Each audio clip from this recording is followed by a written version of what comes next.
Okay. Alright.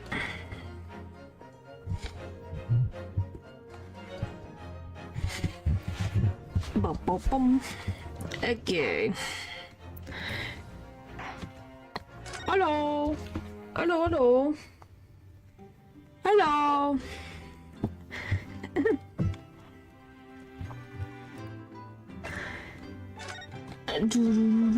Are you guys ready for this? I'm doing good. Day was long, and all of a sudden I took a tiny nap, and now my wrist is hurting. I think I laid on my wrist. Great.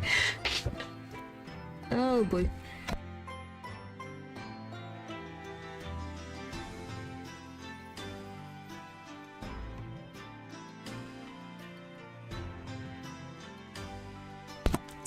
Okay, there we go. Well, at least I have a brace.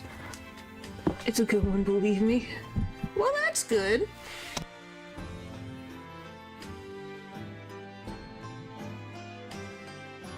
Okay. Let's go.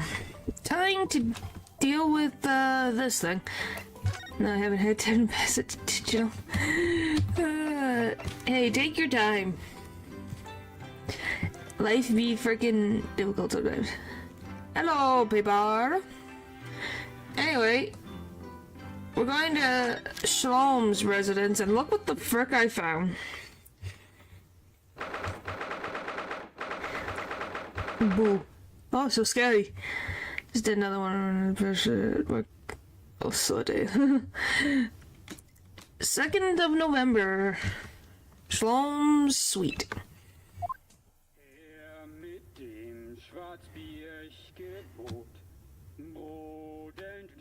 Excuse me.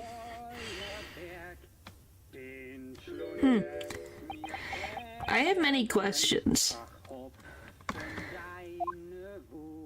What on earth is going on here? Am I having a bad dream?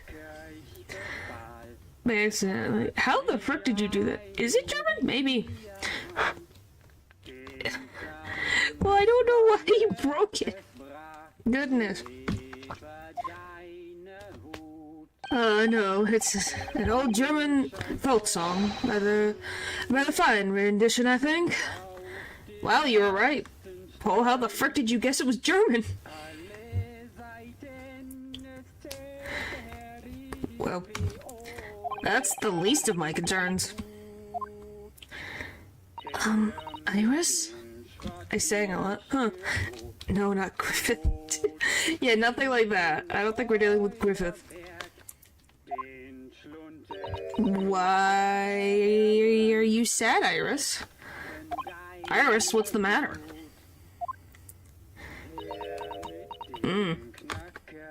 Yeah. Who's that sprawling, I mean that relaxed gentleman over there? She still won't answer us. Iris, is she even listening? Excuse me, sir. I do apologize for troubling you whilst you're singing so merrily, but would you be kind enough to explain the situation?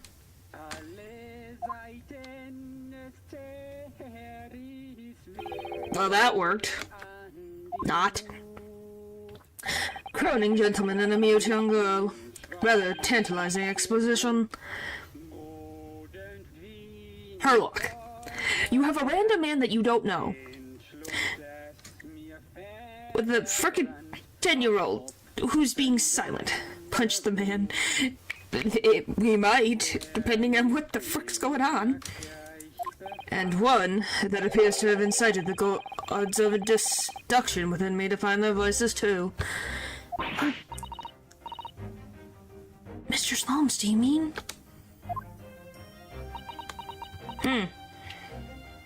And his shoes on the sofa. Yep. He's also wearing a... Golly. My brain is trying to remember everything.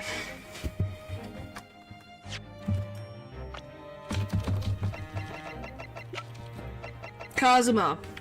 Kazuma's mask. Because it's funny, golly. The strains of reasoning with him are playing now as a delightful duet. One melody sings of a reunion full of nostalgia. Also, she knows it. Whilst the other is a morose theme about the great secret you're trying so desperate to conceal, Iris. Wow, he's actually on the money. For once in his life? Like, he's usually close, but usually he's a little bit off base. She's turning as white as a sheet. Yes, so as usual, you've instantly seen to the very heart of the matter. And by the time my own brief performance is over, I feel sure this gentleman's song will reach its final... And golly.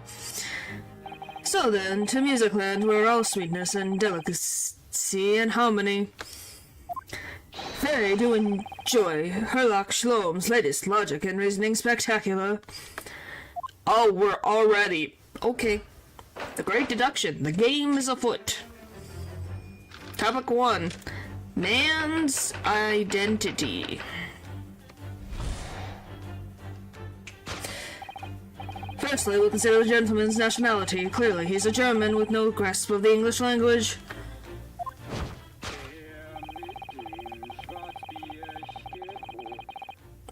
Are you saying he's singing?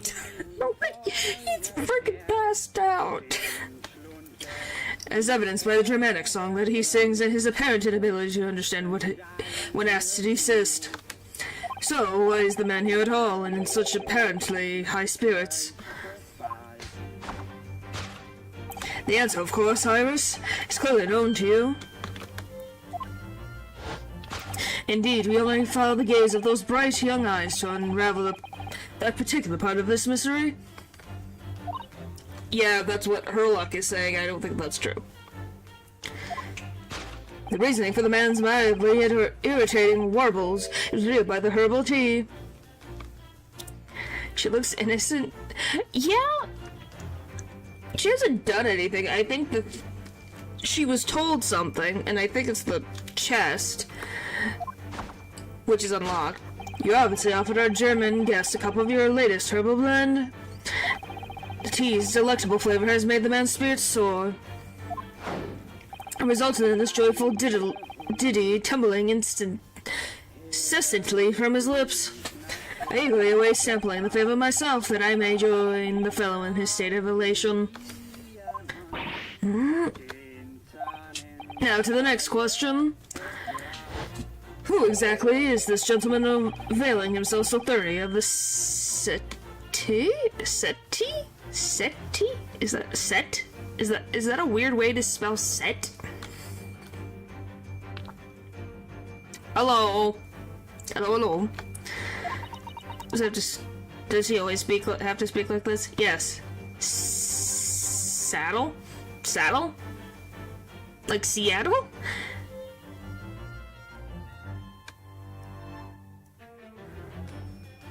Saddle? What is happening? What the frick is happening? As it happens, a number of years ago, a certain gentleman of German origin engaged my services in solving a particularly delicate case. He required the retrieval of letters once sent to an acquaintance that might have proved problematic. Really? You both said the same frickin' thing, so what is going on? In order to conceal his noble identity, he also arrived with a... Golly. I'm so confused. What the frick is happening? Why is that what you brought up? Stop. In order to conceal his noble identity, he also arrived at my office in a mask. The gentleman's name was Wilhelm Gottschrift Sigmund von Ormston. I can't believe I got that on the first try. First thing that I saw. What do you mean?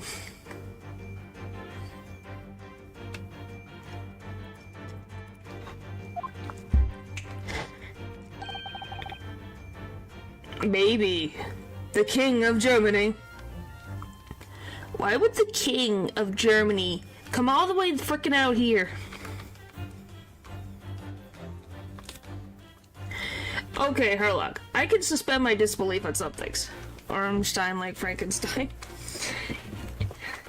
Yeah, it's Wilhelm Gostrich Sigmund von Ormsten.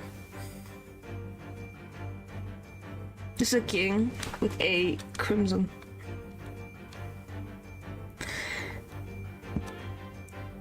Is this a King Crimson picture? I don't know. Sigmund. Standing from Dark Souls 1. Oh boy.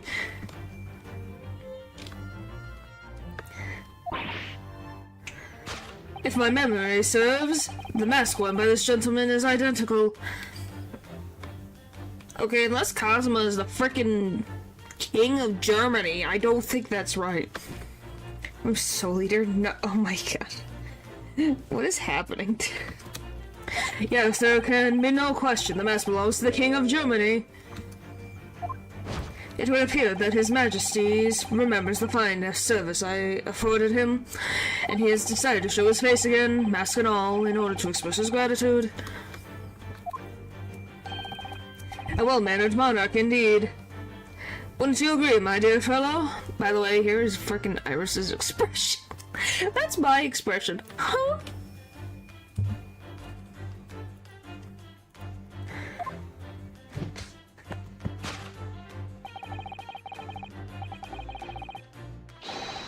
So the identity of this masked visitor is in fact my former client, the King of Germany. Yes, that is probably very accurate. Indeed, his son is currently in London as well, enjoying the wonders of the Great Exhibition. If that's the case, where's his frickin' escorts if he's the frickin' King of Germany? Is he just gallivanting around somewhere? Girls, silence. Which leaves us with one remaining imponderable. Yes, you, young Iris. Yes, that is... Yes, I don't know what's going on with chat.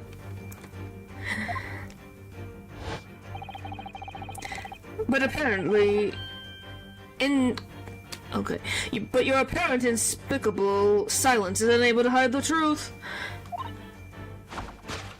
Yes, the reason for your muteness is concealed inside that knapsack. How old is Herlock supposed to be? He's, 34. Okay, naturally, you know you're just lying through your teeth right there. A 5-pound note, I believe. I must say, as your compatriot, I'm deeply saddened. It would appear that you have allowed yourself to be bribed into silence by His Royal Majesty. Earn yourself some spending money in exchange for keeping quiet about the King's secret. Oh boy.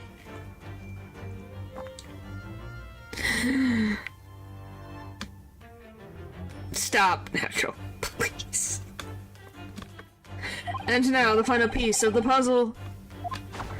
What is the secret you strive to hide with your silence, Iris? Iris? Golly. What is the secret you strive to... Golly. I know what Soul Eater is. I knew who you were talking about. What is the secret you strive to hide with your silence, Iris?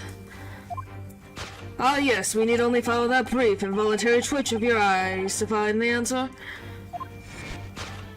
You were attempting to abscond? You were attempting to abscond with that coffee cup. My favorite coffee cup, in fact. Or should I say, the handle of my favorite coffee cup? It appears that His high-spirited Majesty broke it in the midst of his hijinks.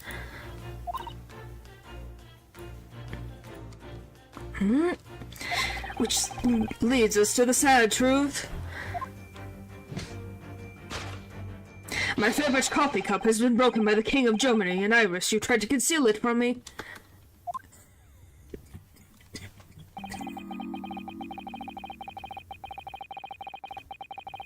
I shall have a bill sent via governmental channels to the German royal family for his replacement. Means like to erase a crime you were attempting. Yeah, it makes sense. To hide the coffee cup. Oh boy. That face. Thus concludes Herlock Sholmes' great deduction of this painful puzzle.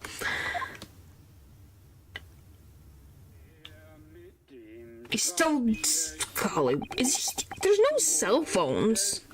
So what the fuck is making the noise?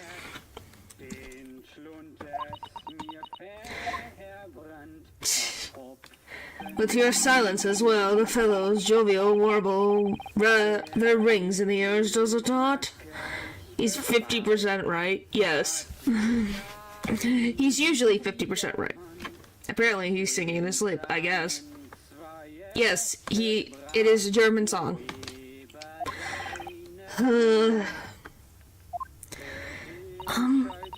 Mr. Sholmes, I must say something does rather trouble me. Pray, Mr. Soto, do tell. His Royal Highness doesn't appear to have moved a muscle since we arrived. Oh. And you haven't said a word either, Iris.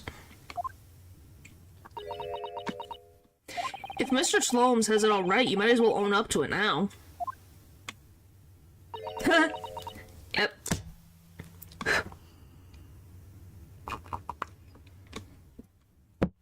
Well, obviously Irish knows the person. That's the thing we know, is that she wouldn't let a random stranger into her and Herlock's house, so... Who is he, and how does he know Irish? Your reasoning isn't entirely without substance, I must admit. And one other thing, Mr. Sholmes. Maybe. No, that's not... I don't think that's Asato's dad. Yet another grievance, Mr. Naruto? Surely not. Well, I actually read the story of that case recently, the one you were just describing. And according to that, at least, it wasn't the king of Germany, it was the king of Bohemia. Your Uncle Steve. Is it?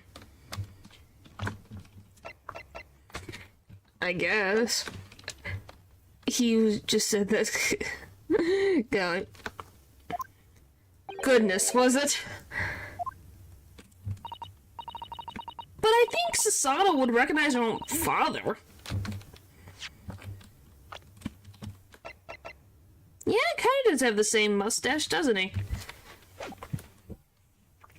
Yes, that's quite true. Master Goetz, the prince, testified to that in court. In his words, I have come to see the great exhibition all the way from my home in Bohemia. Oh yeah, we did meet the prince, didn't we? I would ask you to keep that minor to yourselves. It could easily become quite a scandal. I believe, Mr. Naruto, that it's our turn now to make some corrections to a number of minor errors that may have slipped in. Yes, even Mr. Sholmes is willing to admit he might be slightly wide of the mark this time. Although it's clear that Iris is definitely hiding something. We need to find out the truth behind this mysterious scene. But one truth is incontrovertible. My favorite teacup is no more. So, shall we embark again on a joint presentation of Herlock Sholmes' Logic and Reasoning Spectacular?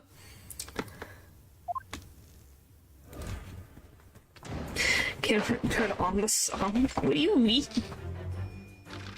Time for corrections. Alright. I say we give Iris some time, trust the girl. Well, if there's a man that we don't know asleep on a couch in her and Herlock's home, I think we do need to know what's going on. I'm just very confused.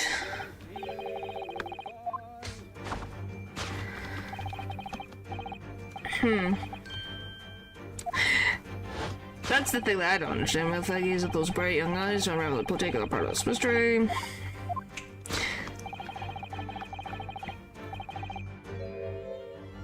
Okay. So, what? It's some mix of herbs that gives you the urge to sing? What the fuck, people? No. Goodness, I should like to try some. And I'd like to hear your singing, but this man... Just how long does he intend to keep up with that tune, do you suppose? As I said, he's been stock still the entire time, and if you look closely, his lips aren't moving either. Ah. I'm not sure what's actually responsible for the spirited singing, but I suspect the answer lies at the end of Iris's gaze. The reason for the man's marble-irritated rambling might be... this?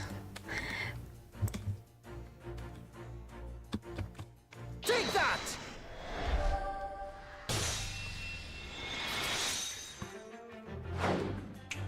The result for the man's mildly irritating rambling is revealed by the gramophone. I don't know, that was the angle that it was given. Indeed, for no well-bred gentleman would break into an obscure folk song when making a social call. Okay. In other words, this gentleman isn't singing at all. In fact, it would appear that the fellow is unconscious. You don't say.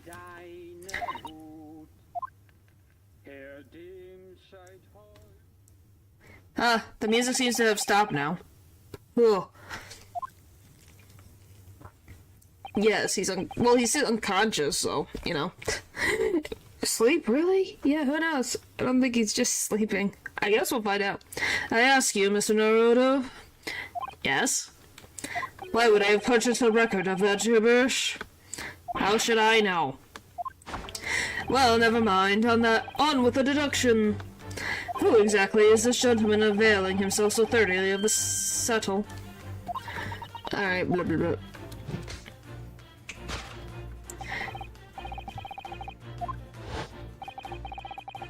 I'm just trying to think. Yeah, it might be Sasato's dad, but I don't know how she wouldn't recognize him. But yeah, I don't know. Is this gonna be the entire stream? No, it's just gonna be the first part of the stream. We just have to get through his corrections, and then we'll be done with Herlock's explanation spectacular. He got a new haircut, maybe?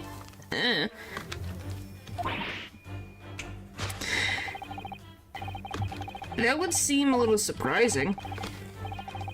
Maybe just the mask is obscuring enough that she doesn't recognize him. I thought we have already established that it was actually King of Bohemia.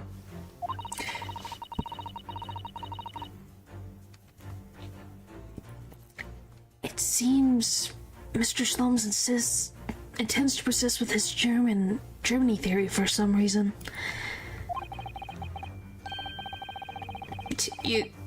She just looks frustrated. Come to think of it, the young prince was wearing a mask as well, wasn't he? Master Goats, the boy whom you had in tears? Don't remind me, or anyone else. Yeah, I'm pretty sure it's a POW. Do you suppose all members of the aristocracy of mainland Europe wear masks? No, because Van Zieks doesn't. I'm sure they do, well, probably, anyway. The point is that the mask doesn't belong to any king. No, that's right, as we well know, because we can identify the true owner of this mask.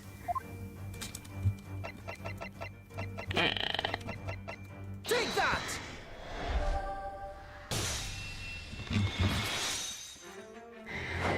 Yes, there can be no question that mask belongs to Kazuma Sugi. In other words, my memory is sublimely unreliable.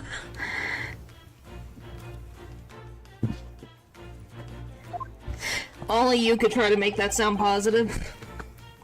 Yep, that sounds like him. Kazuma's mask has been languishing on this metal chest for several days, though that doesn't explain why this gentleman is wearing it now. But now, a simple matter to determine our guest's true identity. look like brothers but enemies at the same time. I think that's the point.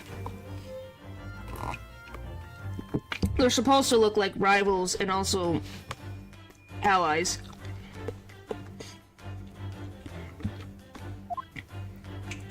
After all, the gentleman is unconscious.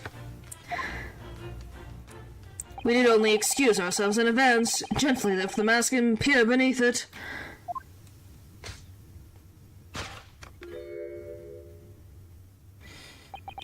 Yeah, that is,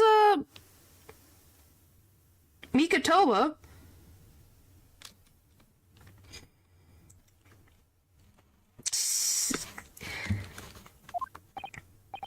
I don't believe it. Huh? Mother? Yep. Well, you got it right, Val. I'm afraid, Mr. Sato, you must be Mr. No, I think not, Mr. Slomes. Then it would appear our logic and reasoning has once again revealed the truth. The mysterious visitor is my unconscious father, Yuji Mikatoba. Well, who could have predicted that? Logic and reasoning are just looking and saying.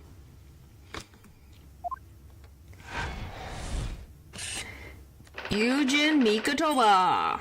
Solved. Topic 2. Why is Iris silent? So, did we finally get the truth about her dad? Is that finally happened? Is that what's going on?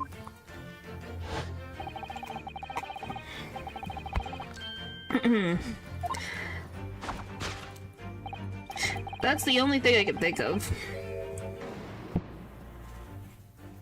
So that's a 5-pound note poking out from Iris's knapsack, right? Is it? Oh dear, I can't be sure. Most money that we encounter is in coin form. I don't think that's money, it just looks like paper. I know, I'm not even sure if we've seen any banknotes here in Britain at all, have we? But anyway, Father would never have paid money for Iris's silence. He certainly seems like the silent type himself, though, judging by his present state.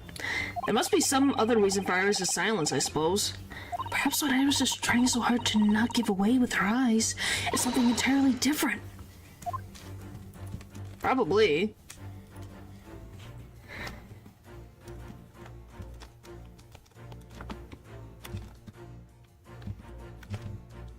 I'm thinking it's the chest, but...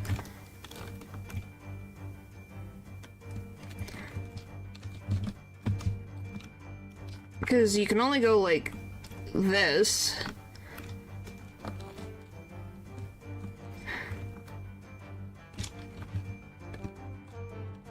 Is this it? Yep, okay. Because it's open. Yes, the reason for your muteness is concealed inside that metal chest. An excellent observation, for upon closer inspection, there is something different about the chest's appearance. I don't think there's a body in there. It's kept locked at all times, yet now the hatch is open. Evidently, this has something to do with your refusal to speak, Iris. There could... I don't think that's what this would be. It's not something that couldn't happen, but at least with Iris it doesn't make any sense. But it's simple enough matter to incite you to speak, I'm sure. I merely need to open this chest.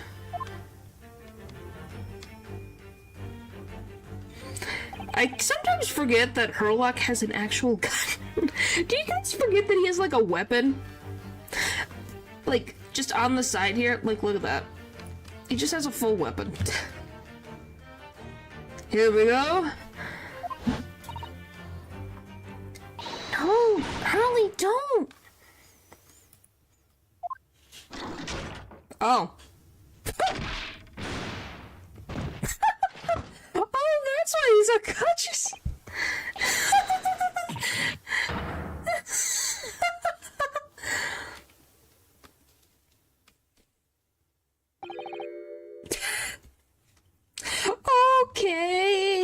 that explains him being unconscious.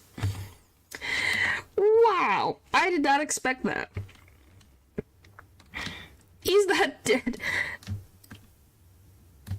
Mr. Slomes. Mr. Slomes. Hurley! He's dead. They're on top of each other. What the frick? Never. Oh, Hurley. I told you not to open it. How the frick did it open in the first place? So you found your voice now, Iris. Huh? In other words, what just happened clearly reveals the truth here. Yes, the real reason for your silence in town now is...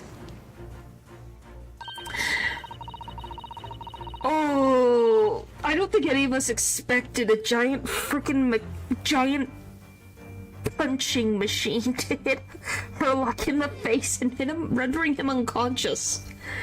Yes, it is so unserious. It's like, what the frick happened? Yeah, punch in the box. Literally, who are these two people who appear? This is, the one behind me is, Sasato.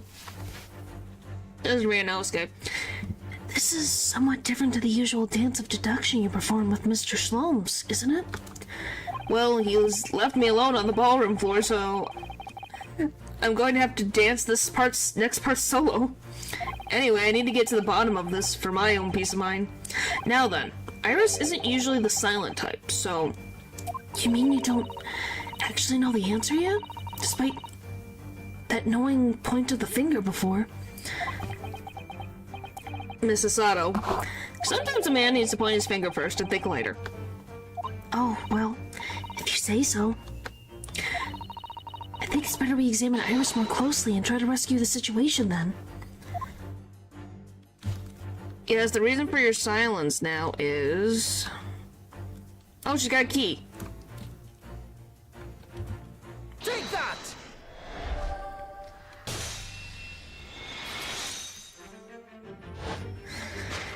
Yes, the real reason for your silence until now is that key behind your back. Huh? When Mr. Slomes was thrown into the air before... Oh, we get to see it again? Just before you called out to try to stop him, you slipped something out of your mouth. Oh, wow. Why were you guys right? She had the key in her mouth, too. Golly. That something is a key now in your hand. No doubt the key to the chest. You're so clever, Runo. So now it becomes clear. Thanks to Mr. Slome's graphic demonstration... Oh, that's a good way to say that. We can well imagine what happened here. But... Well, we could have predicted that. Yeah, I don't know. Professor Mikotomo also opened that little chest only to be punched into the air. Man sprawled on the...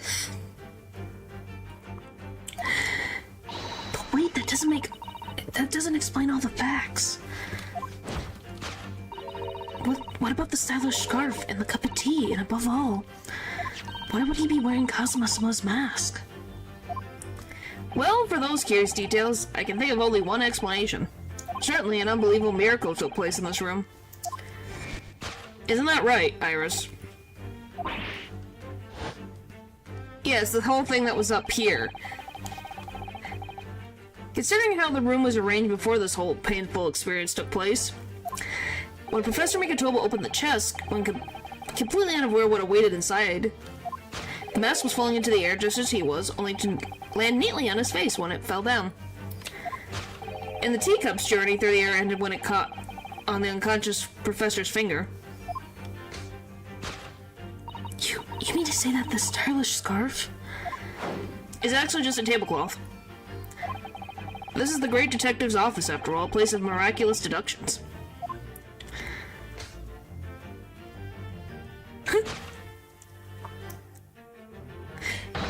Would you expect anything less? Nope.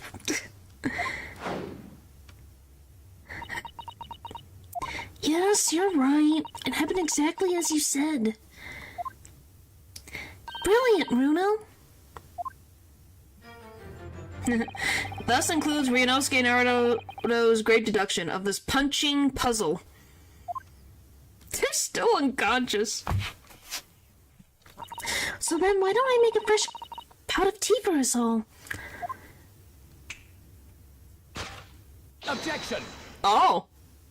Oh, he never said objection before, did he? Is this the first time Herlock is saying objection? And he's conscious. Of course he's gonna be alive, are you kidding? An admirable performance, Mr. Naruto. But in the final act of the show you rather missed everything of importance. Hey, he could take a punch. Yeah. Mr. Shaloms, if you'd cast your mind back to my earlier deduction, Iris, clearly you're hiding a great secret. Huh? She is, from the look on her face. Mr. Shaloms must be right. Whatever the great secret is, the cat isn't out of the bag yet. So I put it to you again. You were attempting to ascend with that coffee cup.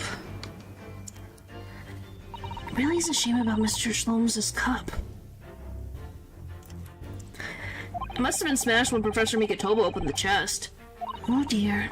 So many things seem to have been broken here. But now that deduction has taken a different direction. Iris doesn't seem to be trying to hide the broken cup anymore. In other words, her great secret is something else. Let's put our observation skills to work here one final time, then.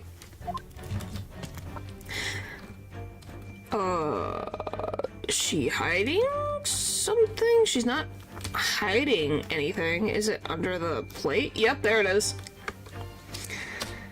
Take that! Aha, I found it. You were attempting to oh my gosh, I said it earlier, fine, with the case file. Iris, as you know very well, nothing escapes the attention of a great detective.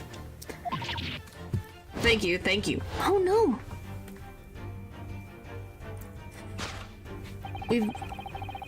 Oh yeah! I completely... Oh yeah! The freaking lady said that there was a young girl that came in for the case file. We visited Scotland Yard's autopsy laboratory earlier today. And Dr. Gorey informed us that the autopsy report of Clint Van Zeeks had gone missing. Clint Van Zeeks. Yes, I do seem to recall. What do you mean? Golly. That's some years ago. I asked to see the report in question. You were with me, weren't you, Iris?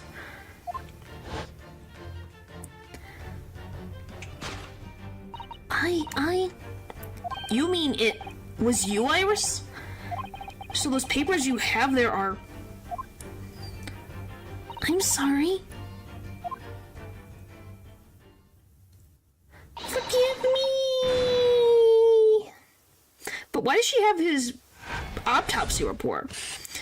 To hide the case file? Why is she trying to hide his case file, though? Oh! Deduction complete. Elementary. Huh. Still unconscious.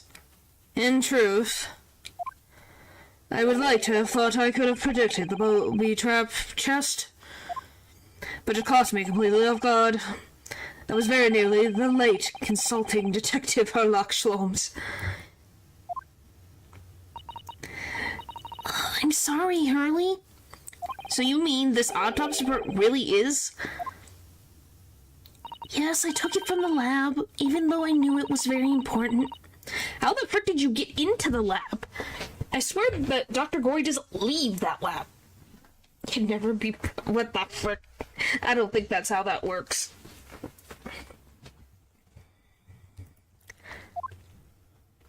Was there something in it that troubled you, Iris? Maybe she snatched it then? Maybe. Not exactly something that troubled me.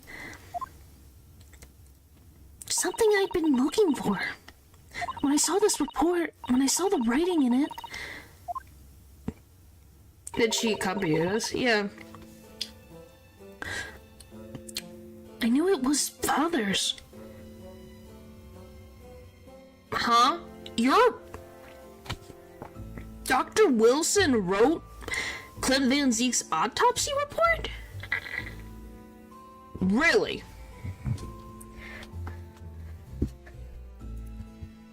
The writing?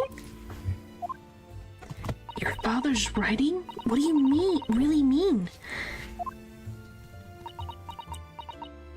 Yeah, I think it's just been a second. I was like, it makes sense. He is a doctor. Iris, must be something that hard for her to talk about.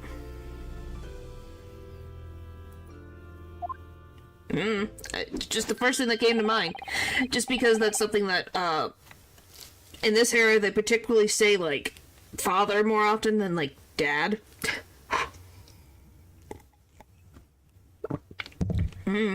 Forgive me for interrupting, my dear fellows.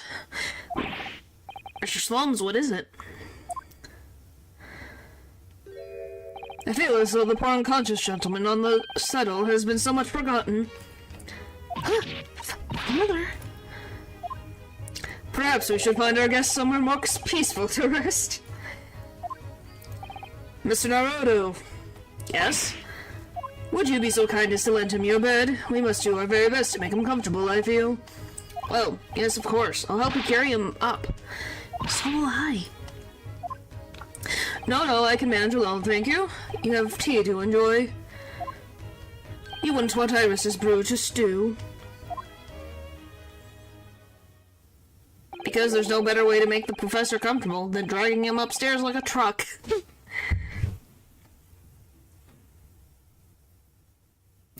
Is that really where you're going with this, Val? Really?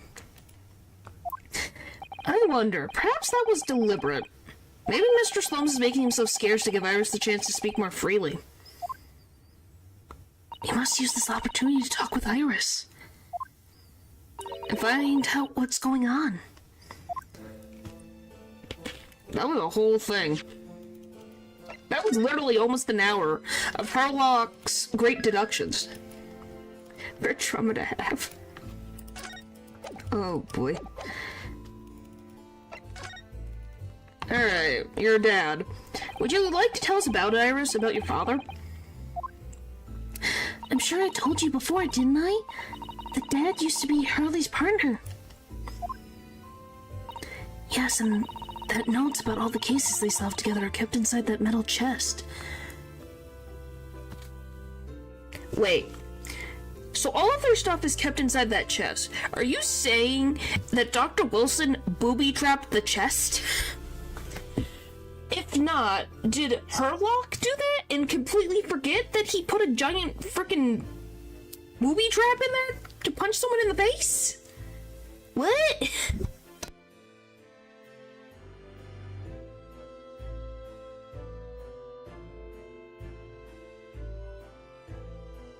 That seems like a stretch. That's right, Hurley told me, you see. Did it to punch Slums in the face at a later date? Maybe. He said that Father's somewhere... Excuse me. He said that Dad's somewhere far away now, so we can't meet. That's one way of describing it. Then, when I secretly unlocked the chest and read through the papers inside, I started to build up a picture in my head of what Dad must be like. Well, that's only natural. You're just like any other girl of your age. I read that Dad was a professor of medical science, so I studied and took my degree too. Well, that's only natural, I suppose. In that respect, you're not quite like any other girl of your age, though. But there was only one thing that I could never find out. Dad's name. What? You don't know your dad's name? Really? Huh. His name wasn't anywhere on any of the notes he'd made about his work with Hurley. But then one day... That's what happened, is it? When you saw this autopsy report, you finally managed to work it out. Is that right? Yes? So it's the handwriting in the report that caught her eye. The autopsy report. When I saw the writing on that report, I could hardly believe it. I know that handwriting, I thought to myself. Because it was the same as the writing you'd seen on your father's case notes? Exactly. I was desperate to compare the two properly. I needed to see them side by side. I asked the doctor in the laboratory, but I was told I couldn't take the report away. Even worse, I was told that that was the first and last time we'd be allowed even to look at it there. So you decided to steal it? Oh boy!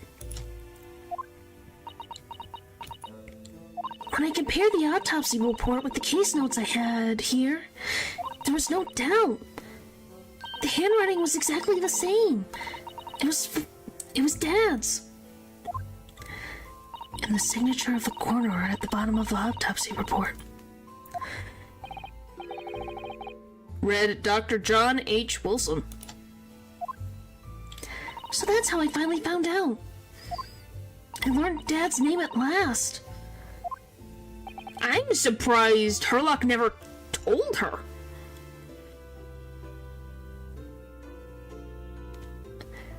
No, but you could tell her that that was wrong.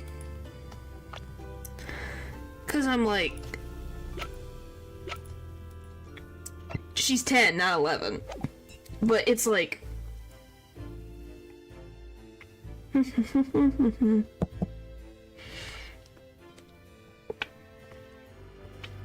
I do find it surprising that Herlock really didn't say his name?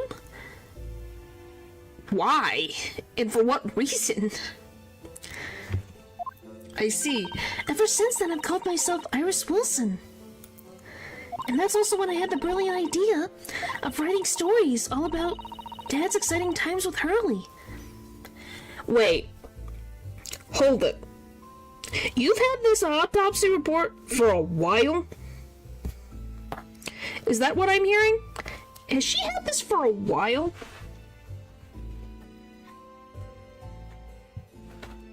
Because, the way that sounds...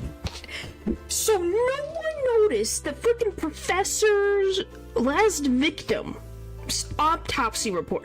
Just completely forgot about it, let alone a freaking know. Did no one check the records? What? Who's freaking busy? Dr. Scythe, did you not... Golly, you freaking messed up at the professor's execution? You got manipulated at the Great Exhibition? And you didn't notice a missing report of a very important individual? Wow, Dr. Scythe. Remind me again how she became the top freaking forensic person? Golly. Just after we're about as sealed off record actually as possible. Not that one, though. Because she was in... Dr. Scythe was involved with the professor. I think she was in cahoots with trying to getting Genshin Asugi out. So if she didn't notice this, that's impressive. That this hasn't been, like, eating away at her for years. It was like... But you probably already know that, don't you? It's funny. Maybe? I don't know. How old is Dr. Gory? She's 19. I don't know. It's just one of those things where I'm like, wow, Dr. Scythe really messed up.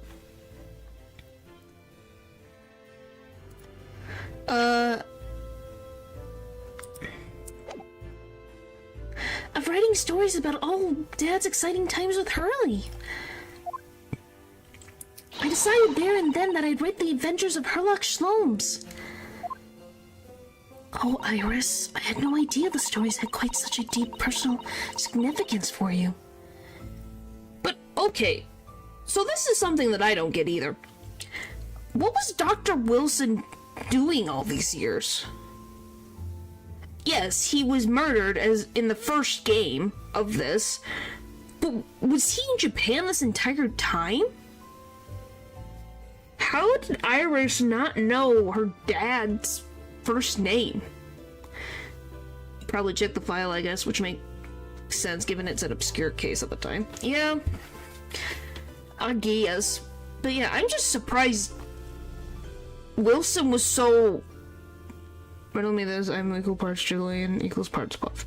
You're a jigglies of the puff. Traveling apparently not really responsible here, huh? I guess. Same thing with Sasato. Could be a deadbeat. That is true. I can see why the autopsy report was so important to her, though. And why she was prepared to break the law to get her hands on it.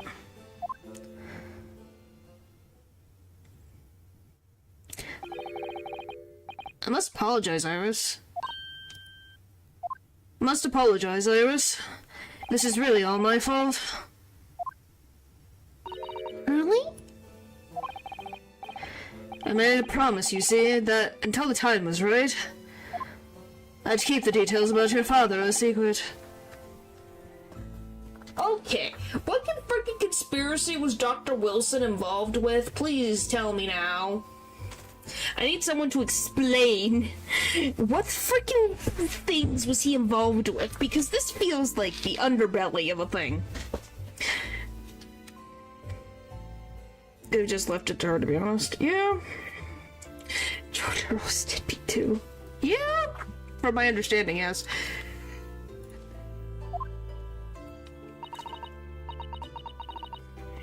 I know. I'll take the autopsy report back to Dr. Gorey and apologize, I promise. Yes, we'll go together, I think. Then, let me look after it for you until we get there. Maybe. The autopsy report of the final victim of the infamous professor. The report was authored by Dr. John H. Wilson. With soft underbellies. Yes, yes, they do.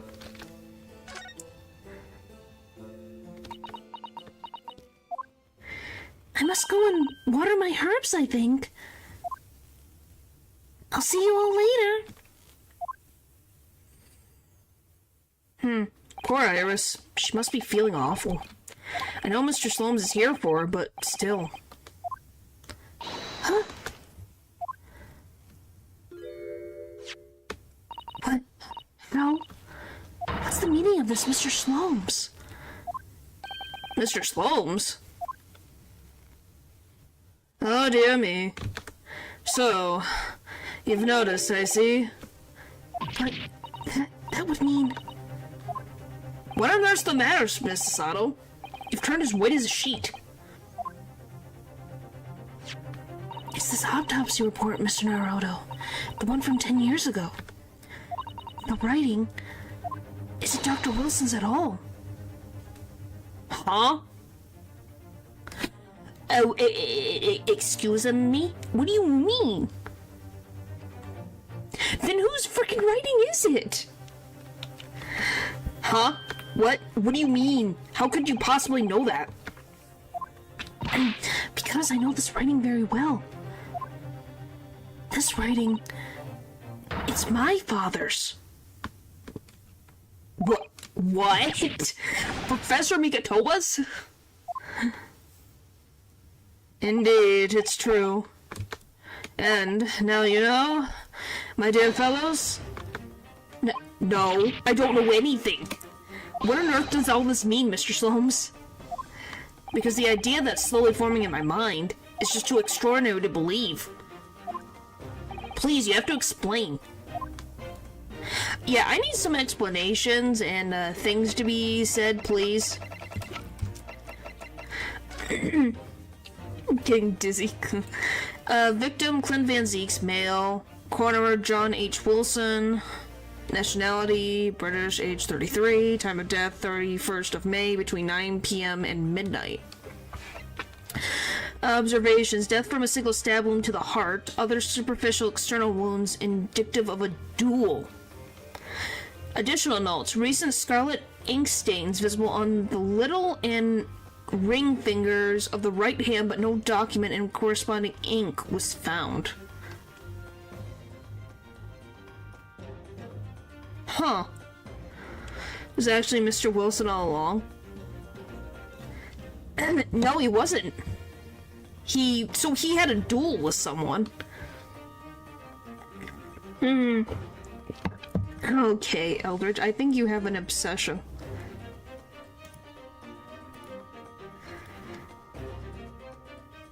Oh, how about...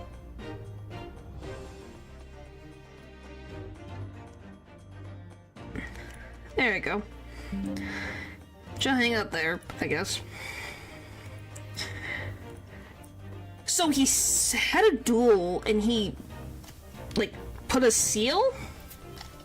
Is what I'm seeing?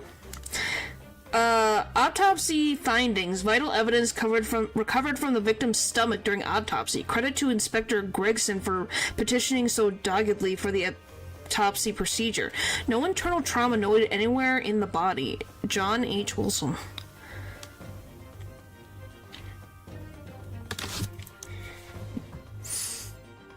I'm so confused. So yeah, he wasn't shot. He got stabbed to the heart. And then got wounds from a duel. He's got ink stains on his hand. On his 2 fingers. Yes, that's what was said about the professor. But he got stabbed, though. So that's different than what the professor was supposedly... His victims were allegedly by dogs. Yeah, so how is the cause of death a stab wound? Yeah, that's the thing. Let alone a duel. Like, this is specifically, it says a duel. And then... Vital evidence recovered from the victim's stomach. Is that why they found the time of death? Is that why they think it's between 9 p.m. and midnight? Because of what he had in his stomach? Stabbed through the heart? Yes. And why did Gregson petition so bad for the stomach to be searched? No internal trauma noted anywhere in the body.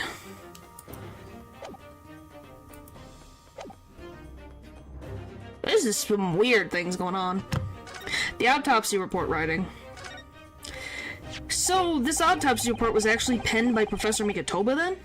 No, that means something was in the stomach. Maybe flesh from the assailant? Maybe? But it doesn't say what. Are you saying that Clint Van Zeek's bit his murderer? Get messy fast. Maybe. But that makes no sense. It's not possible, surely.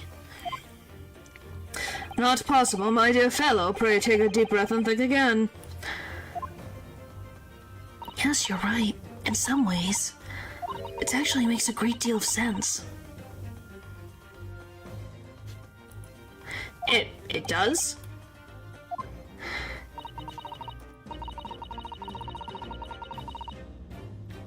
Hang on, let me just...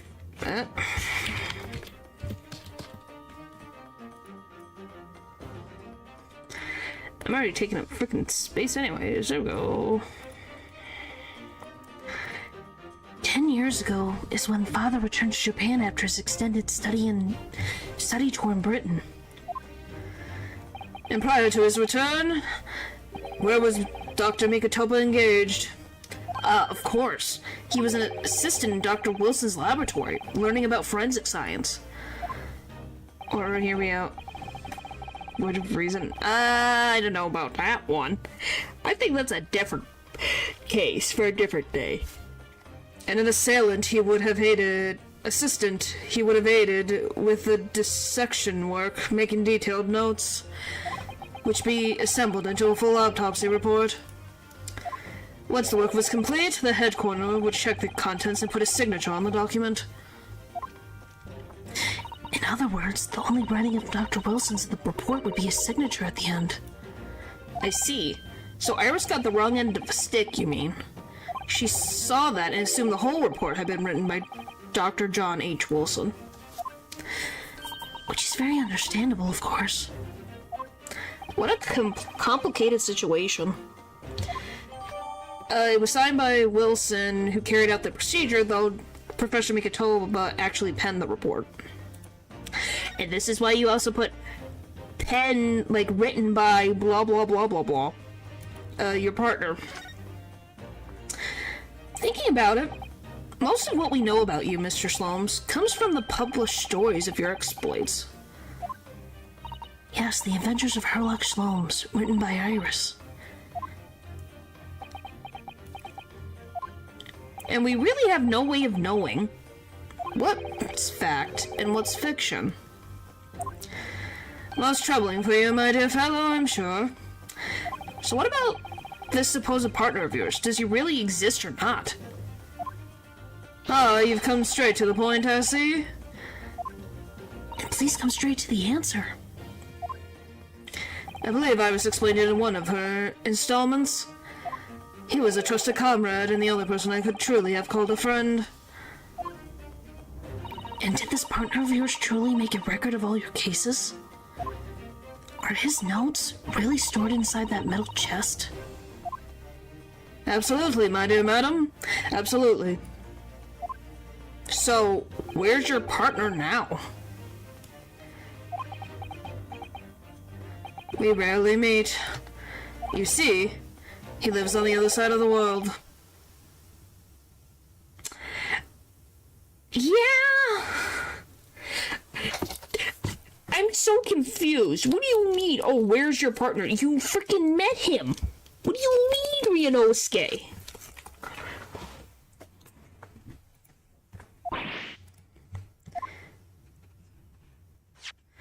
But if this autopsy report and the records of all your cases were penned by the same hand, and if the autopsy report was written, though not signed, by your famous partner, there would only be one logical conclusion. Is it? But then why? I'm so freaking confused. Pray, impress me.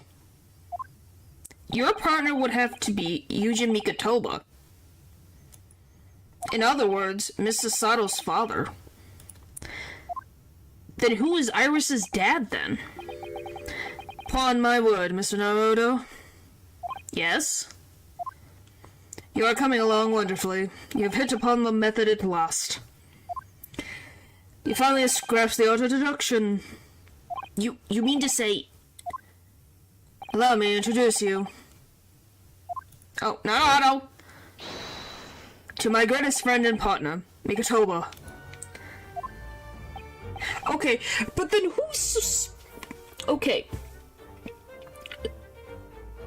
But then the question then becomes... Who is So...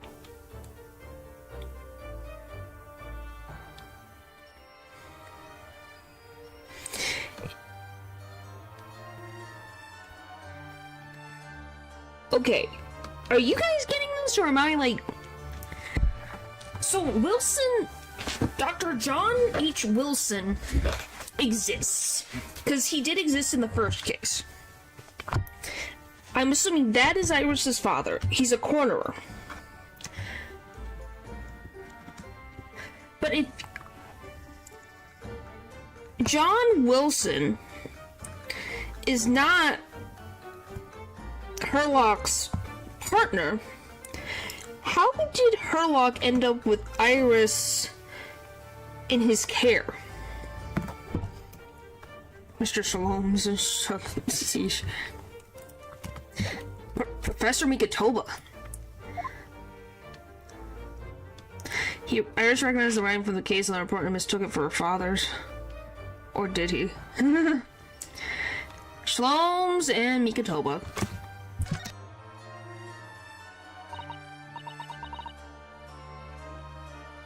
Does this mean that you're the real Dr. Wilson? We never talked to... Because we never talked to a Wilson guy. No, we did. No, we did. In the first case, literally, Ryunosuke talked with a Dr. John H. Wilson. That's why I'm confused. Is it another John H. Wilson? No, my dear, I'm still my old self. Yuji Mikatoba, your father. The case was written by your father, but they weren't. Yeah, but he was involved, though. That's the thing.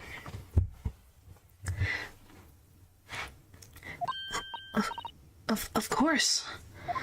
It's obviously too much for Sasato-san to take in.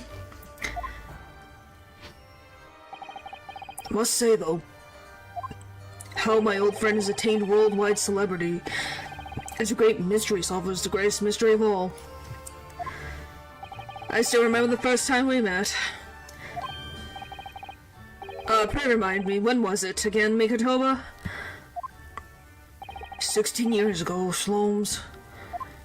Ah, yes, quite. 16 years ago. I just arrived from Japan with Seishiro and Genshin. I was in search of lodgings close to the hospital. Some comfortable rooms at a reasonable price. But rents are devilishly high in that particular area. That's right, so I decided I needed someone to share lodgings and the expense. And was fortunate enough to be introduced to Shloms, who found himself in a similar situation. I was a Callow fellow. Golly, that is a why. I was a Callow fellow back then, a mere shadow of the great detective you see before you now. I was working at the hospital's chemical laboratory at the time, indulging my curiosities for the little gain. It was like, holy moly, my brain. By the way, do we all agree that Herlock should not be anywhere near a chemistry lab? We saw what he did to his hair. It makes sense how they met. Golly, who the frick who's like, oh yes, let's approve Herlock to be in the freaking chemistry lab? What could go wrong?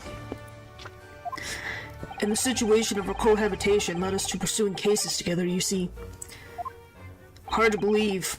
It was a mere 6 years. We had a great many adventures. But in the last year of Mikatoba's stay in Britain, the most infamous of cases presented itself. The case with which you've become rather familiar yourselves, the Professor killings. After the trial, Seishu and I were summoned back home. Hardly surprising given the circumstances. So there you have it. As you know, all the details recorded by my trusty chronicler remained in that metal chest. Which, once again, if Mikatoba then made it, why the frick did he forget about that? This is just amazing. Professor Mikatoba really is Mr. Slum's famous partner.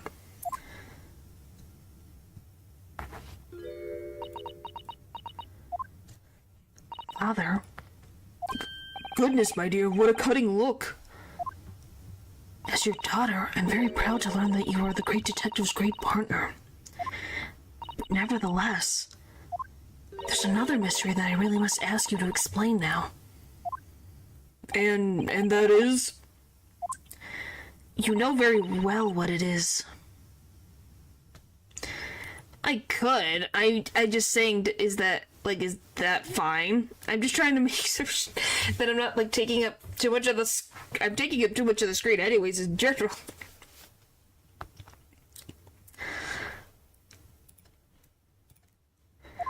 The unresolved matter of Iris's father. Of course. I'd almost forgotten about that one. should have seen this coming, I suppose. Well, yeah. Iris's father. Yeah, please answer me this. Iris told us that all the notes about the great detective's adventures that are in that metal chest were written by her father. Isn't that correct, Mr. Slomes? That is indeed what I told young Iris. But if you're Mr. Slomes' partner, father, and you wrote all those case notes, then Iris's father must be you. That is a reasonable thing. Tilt her head at the side you did for a second and it looked funny. Oh my god. You mean this? Oh.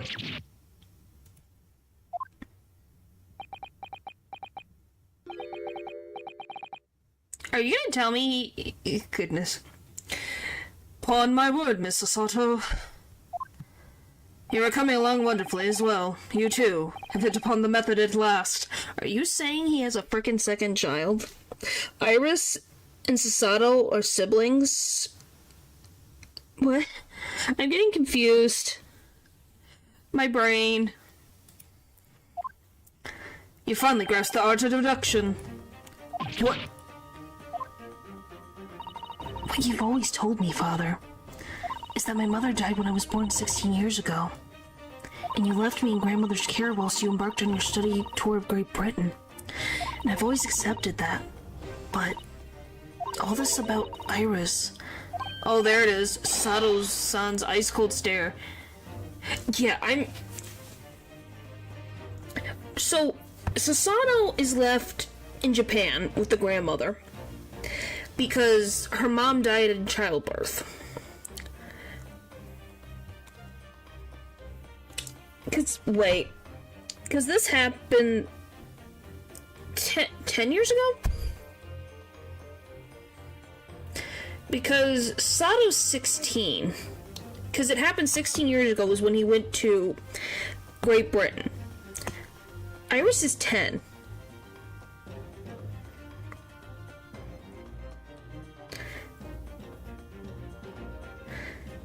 And it was, what, 10 years ago that he had to go back?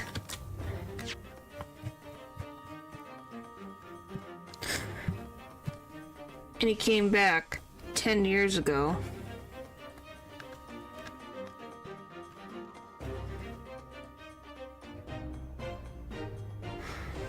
Let's see.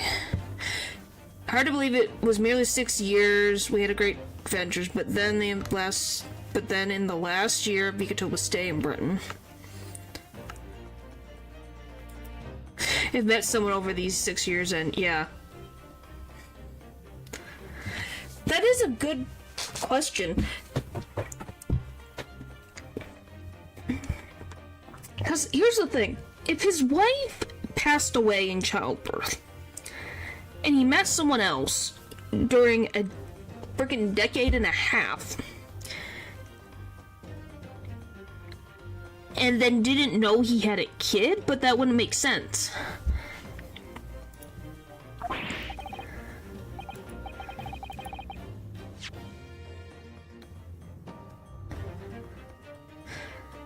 Oh, there it is. Okay, I read that. Hold on a minute. It was very complicated. I mean, it's really not what you think. What do you mean? What is it then? Explain! Because it looks like you had a freaking affair! Or at least, well, I don't know, is it an affair if the partner is dead? Because I'm like, yeah, explain, please. We need explanations. Is she your biological daughter? And if so, why have you kept her a secret from Sasato, and Sasato a secret from Iris this entire freaking time? I have many questions. Well, it was after, and it was years later. 6 years is a long time. It is. I'm just saying. You think you would say something to, your daughter? Perhaps you'd like to explain what it is? There it is. Now's the eyes from cold. Ice cold to red hot just before she... No, really, you got the wrong end of the stick. Just let him say something, man. Well, we got dressed. That's quite enough, my fiery fellows. Mr. Slomes, when did he get all dressed up? Whilst I don't like to interrupt this exciting exploration of the past, Mikotoba and I have urgent matter that requires a short excursion. No, he explains now. He explains now what the frick's going on. Because this is a big deal.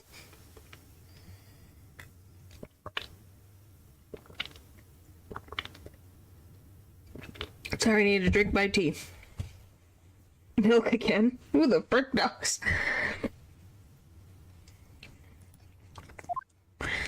It's very late, Mr. Slomes.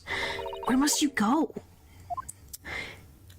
Why, my dear madam, is that not obvious? My partner and I must pursue our natural enemies. So get your coat, Mikotoba. The game is afoot. But, Slomes, I really must give Sasato a full explanation, I think. Thank you.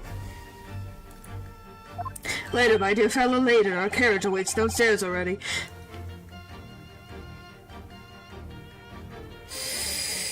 There's my angry face. Herlock. It can wait a few tiny minutes. I hope frickin' not. I hope not.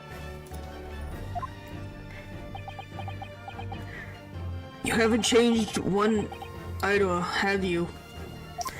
I mean, really.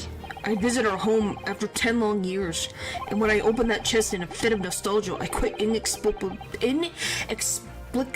pass out. And as if that wasn't enough, when I eventually regain consciousness and plunge straight in all this. Father, please. Go with Mr. Slomes now. What?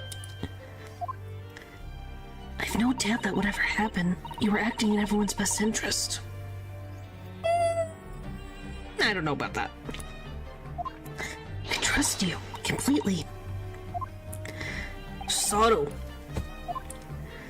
And setting the great detective and his great partner off on his renewed adventures together is more than I could have hoped for in my wildest dreams. Yeah, we're happy to have Iris along, but I'm just like, she needs, if Yuji Mikotoba is her father, she needs to know. Very well then, we'll speak again later. So, I believe your own work is done for the day.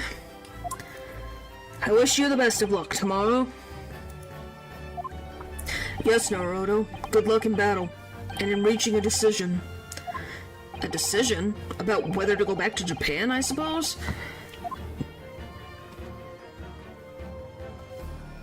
So much happened that day that I barely knew what to do with I myself. didn't know what to do with ourselves either, Ryunosuke. I think we're in agreement. It would only be later that I'd come to realize how amidst the chaos I'd unleashed were all the clues I needed to finally unearth the truth. Well, please, enlighten me. And that all the turmoil was necessary to give me the resolve to see everything through. What in particular? Why do you have to be so vague? You jerk. And...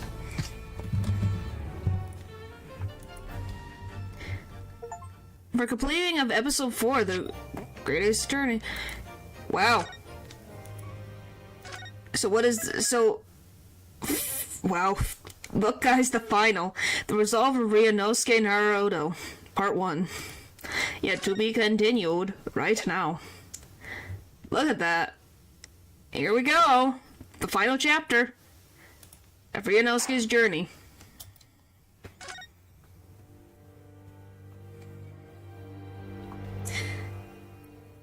I'm ready. Let's see where we go. 3rd of November, 9:14 a.m. The Old Bailey Defendant's Antechamber. So, the time's finally come. Today, we unravel everything. I'll be counting on your support more than ever today, Mrs. Sato.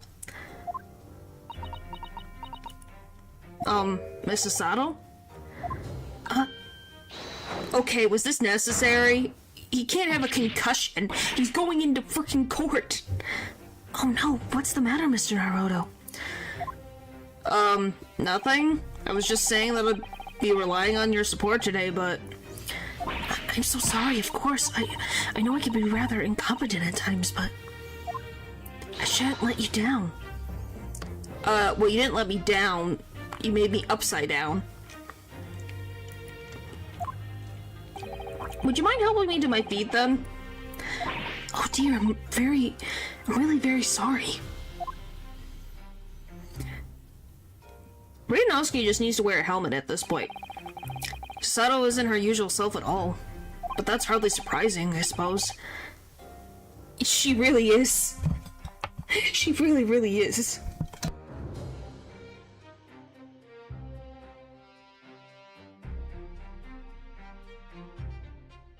Makes you freaking wonder, what does the Mikotoba household do? Do they, like, have, like, a training dojo? She just found out that her father is the partner of a world-famous detective, not to mention. Good morning, sir. Oh, you. Lord Van Zeeks. Another mystery. Thank you for your efforts yesterday. What? Did I hear that correctly? Yeah, did I hear that correctly? Are my eyeballs awake? Am my brain awake? Is my ears open? Did Van Zeeks just say thank you? No, even her father looked afraid. Yeah, did you guys hear that? I heard a compliment from the Van Zeeks. Has his ice-cold heart finally opened up to us? It took 10 chapters, but it happened? What? What?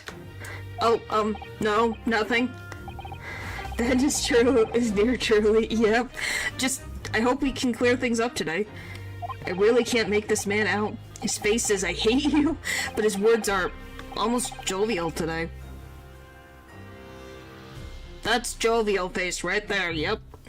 Yes, sirree, Bob is finally becoming our friend, I guess. In fact, he hasn't been very Reaper-like at all since all this began yesterday. Lord Van Zeeks isn't the Reaper, Mr. Naruto. Good point. The Reaper, I suppose in hindsight, I shouldn't have allowed that misconception to go unchallenged. Huh? 'Twas my tacit acceptance of that pseudonym. My failure to stop the Reaper becoming something more than a mere legend that led to all this. But you're not to blame for that, Lord Van Zeeks. It's only because serious crime in the capital dropped off so sharply when the public started calling you that. That's why you didn't say anything, isn't it? To be frank, I'm not sure that was the sole reason. What do you mean?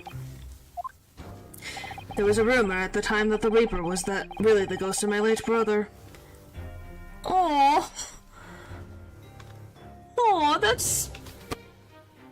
Wow, that's so sweet. I knew his brother mattered a lot to him. So he thought his brother was protecting him? That's just cute.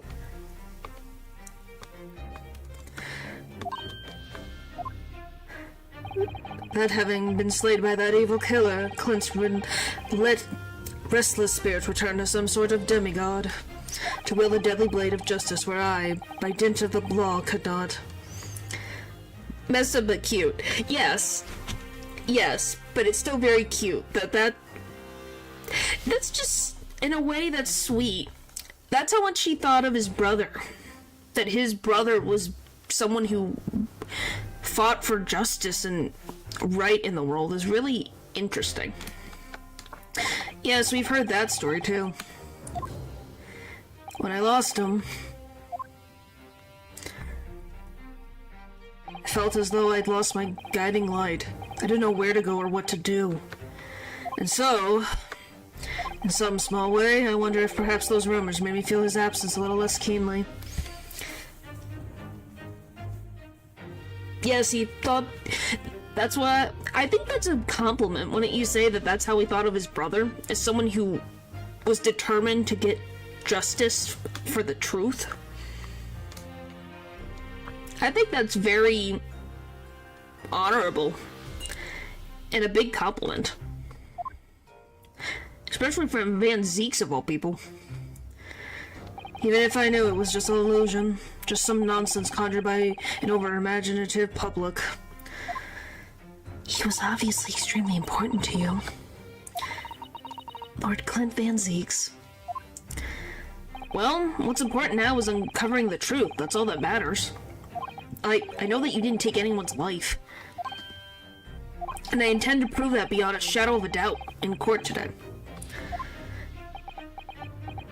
I never thought I'd say this, but I can see it in your eyes, that burning desire to cut through all the lies and deception. Can't deny it any longer. You are a lawyer of absolute integrity. Wow. Yeah, it is the end of the world. He has complimented me. Twice. In the same conversation. Thank you.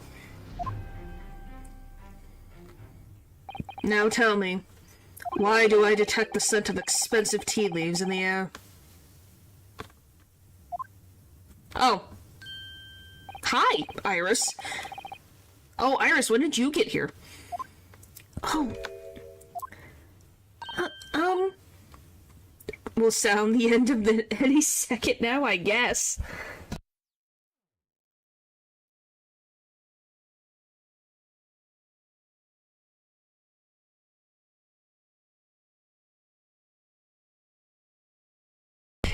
It's definitely terrifying. I brought you one. Goodness. I brought you one of my special blends. Herlock loves it. He says it helps him to clear his head. I thank you. Aww. Oh. That's surely the first and last time I'll ever see a sight like this. Probably. You seem different today, Iris. Oh? Sort of subdued, I suppose. I'm not. What happened yesterday's obviously still playing on her mind a lot.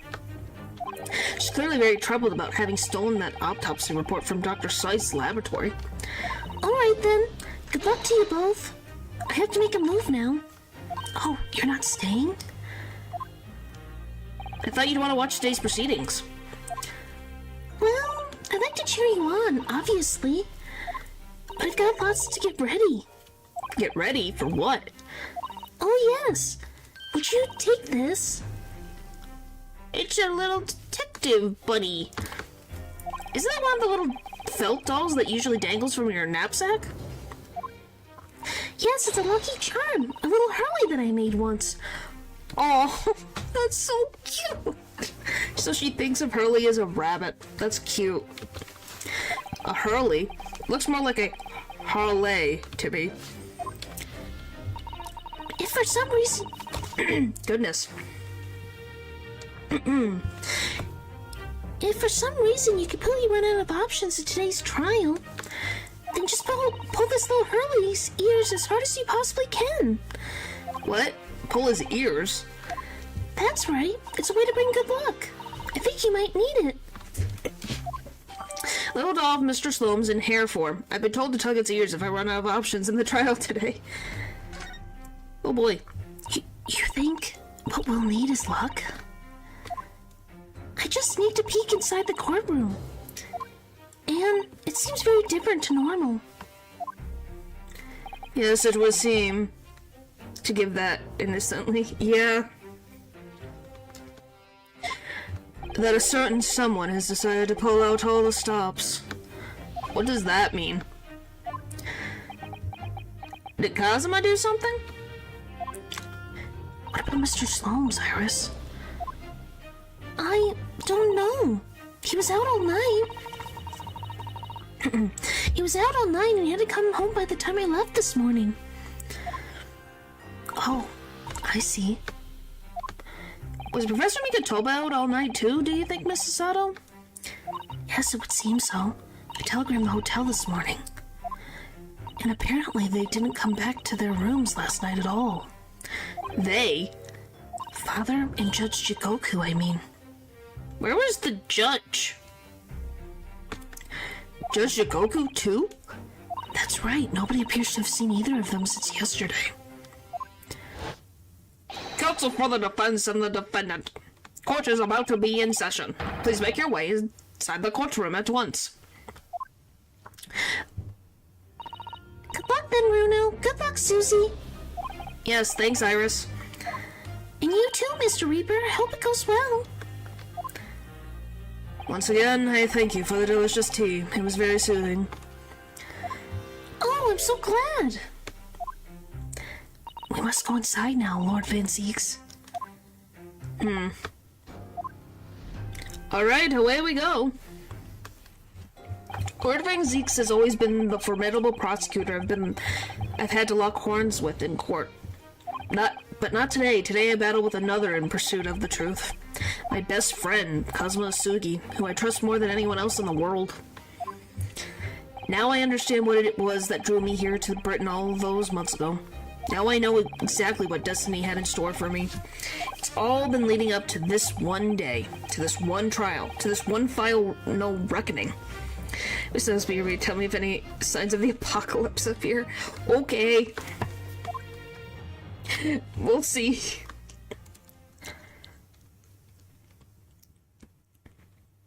Okay, 3rd of November, 9:30 a.m. The Old Bailey's courtroom. It is silent. Where's the judge? Feels even more oppressive here than it did yesterday. There are cold stares piercing me like knives from all sides today. Mr. Naruto, look. Excuse me? Why are you here? What about the judge? What about Judge McGee? No. Why are you here? Is that even allowed legally? To change judges during a trial? Lord Strongheart. Cousin must have known beforehand. The ramifications of this trial now extend far beyond the murder of one Scotland Yard inspector. In fact, events have come to light that threaten to rock the very foundations of our country's legal system. The escape of a condemned criminal on the night of this execution, the subsequent unlawful shooting of the man, and the revelation that prison staff must have been complicit in the jailbreak. Britain is currently hosting influential members of the judiciary from countries all over the world. It is imperative that we uncover the truth in these proceedings to avoid international embarrassment. By loyal decree, this will continue to be a closed trial. And once over, which I, Male Armstrong, exercise total unequivocal authority. What? The 6 juror flames just... As was the case in yesterday's proceedings, those here present in the public gallery are distinguished members of our judiciary assembled to bear witness to a fair judicial process. In other words, a collection of your acolytes, Lord Strongheart. He's not denying it. On a personal note, I find this most distressing, Lord Van Zeeks. You were a prosecutor of exceptional talent. Much like your brother Clint, in fact. Really bringing up the dead now, aren't you? Great. In the name of Her Majesty the Queen, I hereby declare this court to be in session. For this trial of Brooke Van Zeeks, who officially stands accused of murder. Counsels for the prosecution and defense, are you in readiness to proceed? The defense is ready, my lord. as is the prosecution. Yesterday's proceedings brought to light a shocking and disturbing fact. There was a side to the victim, Inspector Tobias Gregson, that was unknown to his superiors at Scotland Yard. Yes, he was carrying out operations in secret, which Scotland Yard knew nothing about. In those clandestine operations, he had an accomplice, Mr. Daily Vigil, who was given the inspector's identification and presented himself around the capital in order to establish credible alibis for Gregson. In that way, Gregson appeared to be carrying out his regular Scotland Yard work when in fact he wasn't. At the end of yesterday's session, Mr. Vigil, who had been suffering from amnesia, regained his memory. It would appear he buried his memories of the time deep inside himself as a mean of self-preservation. Because whilst he was engaged as chief warder at Barclay Prison, he obeyed the convict's escape. Mr. Vigil is currently recuperating at St. Sinner's. He recovered enough to give a signed statement about his movements on the day prior to the incident. He's formally admitting to posing as Gregson whilst investigating the Red-Headed League. Which brings us to the crucial issue of the victim's time of death. The defense yesterday proposed a suggestion that the victim may have been killed one day earlier. Golly.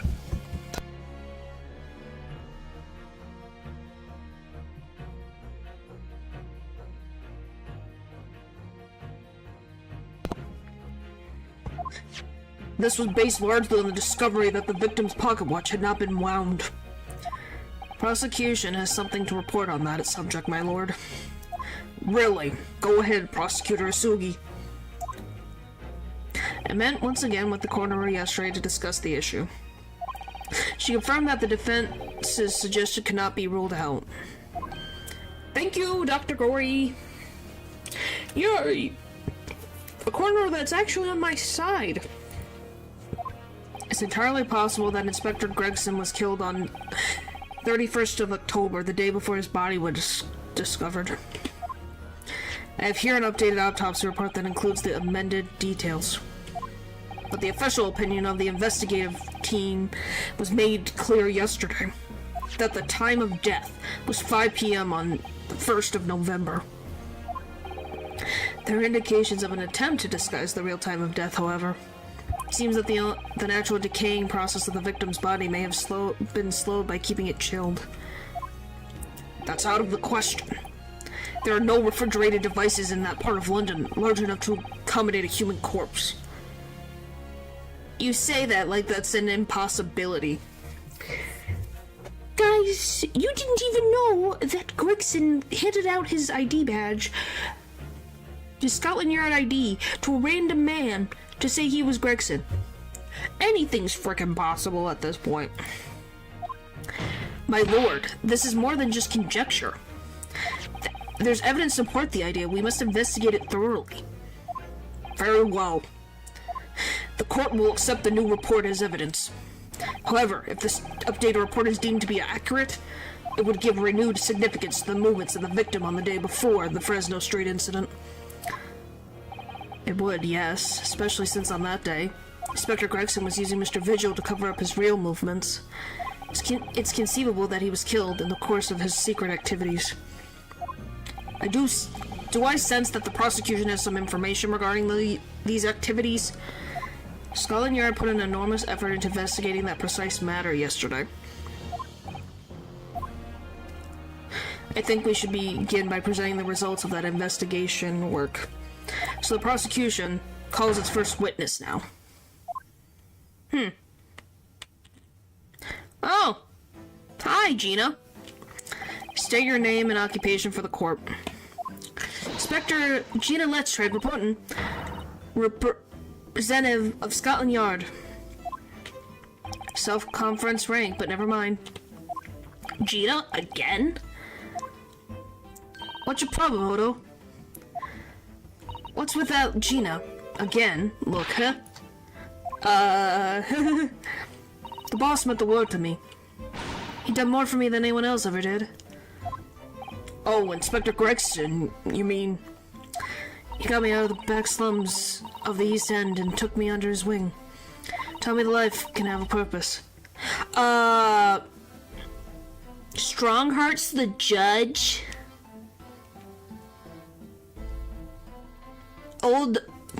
The old judge is not here! We literally have Strongheart is proceeding over the court with his unicorn cane. That is what you have missed. So that's why I'm the best person to be standing here, speaking for him. Yeah, the judge has changed to Strongheart. Mid-trial, yes. Yes, it has. And it's changed because of Greg's, more of it, at least what he said, and I'm paraphrasing Strongheart, is because of the issue being more than just a murder trial. It's a national judicial system corruption going on here. Your voice won't suffer too much. That is true. I will not deny that, but I just was like, where did the judge go? So that's why I'm the best person to be standing here, speaking for him. Oh, Gina. Right, all out of the goodness of Gregson's heart. Not at all what he had his arm twisted by Shlomes, no. That's really fishy. It is. I'm just telling you, that is what he said. That because there is something, like here, I can literally show you, I think it goes that far back.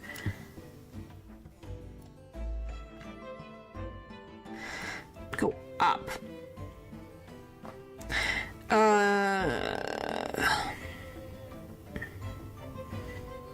No, it doesn't have it that far. But yeah, I'm not kidding. That is what he said. And you just kind of are like, what? What do you mean? What do you mean? Because it makes you wonder. Oh, and the ones in the stands, yeah, they're judicial representatives, but they're actually they're not Van Z's colleague. Strongheart's acolytes, and Strongheart is the one who makes the decision on the case. And he literally turned on all of the jurors' flames at once, so if we mess up once, we're screwed. What's relevant to these proceedings is that the outcome of Scotland Yard's investigations yesterday has revealed the victim was carrying out some assignment the police knew nothing about. Very troubling. That face. Lord Strongheart knew. So, Inspector Letstrade. Let's hear exactly what it says in that report. Coming on up, sir. So yeah, things are afoot and everything's suspicious here. The victim's movements. All your detectives are supposed to follow orders and investigate what they're told. But a little search of the boss's office turned up a notebook that had a load of secret mittens in it. According to that, the boss was looking into some smuggled goods dealing that day. Looks like it was a big job and all, but that coppers weren't on it yet. What matters most is that there's a witness who saw the Reaper at the place too. Smuggled goods. I don't know, do I? I'm just telling you what was written in the book. Tobacco, tea, spices, medicines, goods of all sorts flow into London by illegal channels from across the globe. Well, even even just a person with no memory got into Great Britain, so obviously the security is very, very, very, very, lax. Can we all agree? Oh, we have no doubt, probably. But yes, can we agree Cosima literally got into the country with no memory and no ID at the frickin' border?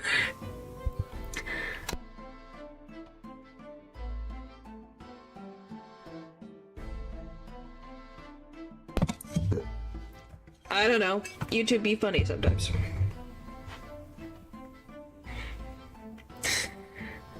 It's well known that they're disposed of at regular black markets that take place in the capital.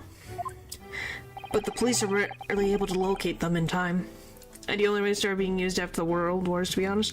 Yeah, but he couldn't identify himself as who he was. So he was a completely unknown individual.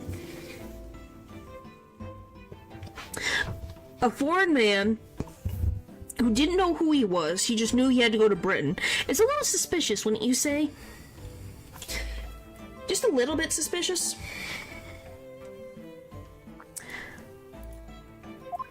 So Inspector Gregson was investigating one of those black markets. It's been suggested that high-ranking government officials may be involved in black market activity. No doubt Gregson was trying to avoid details of his investigations being linked to the involved parties.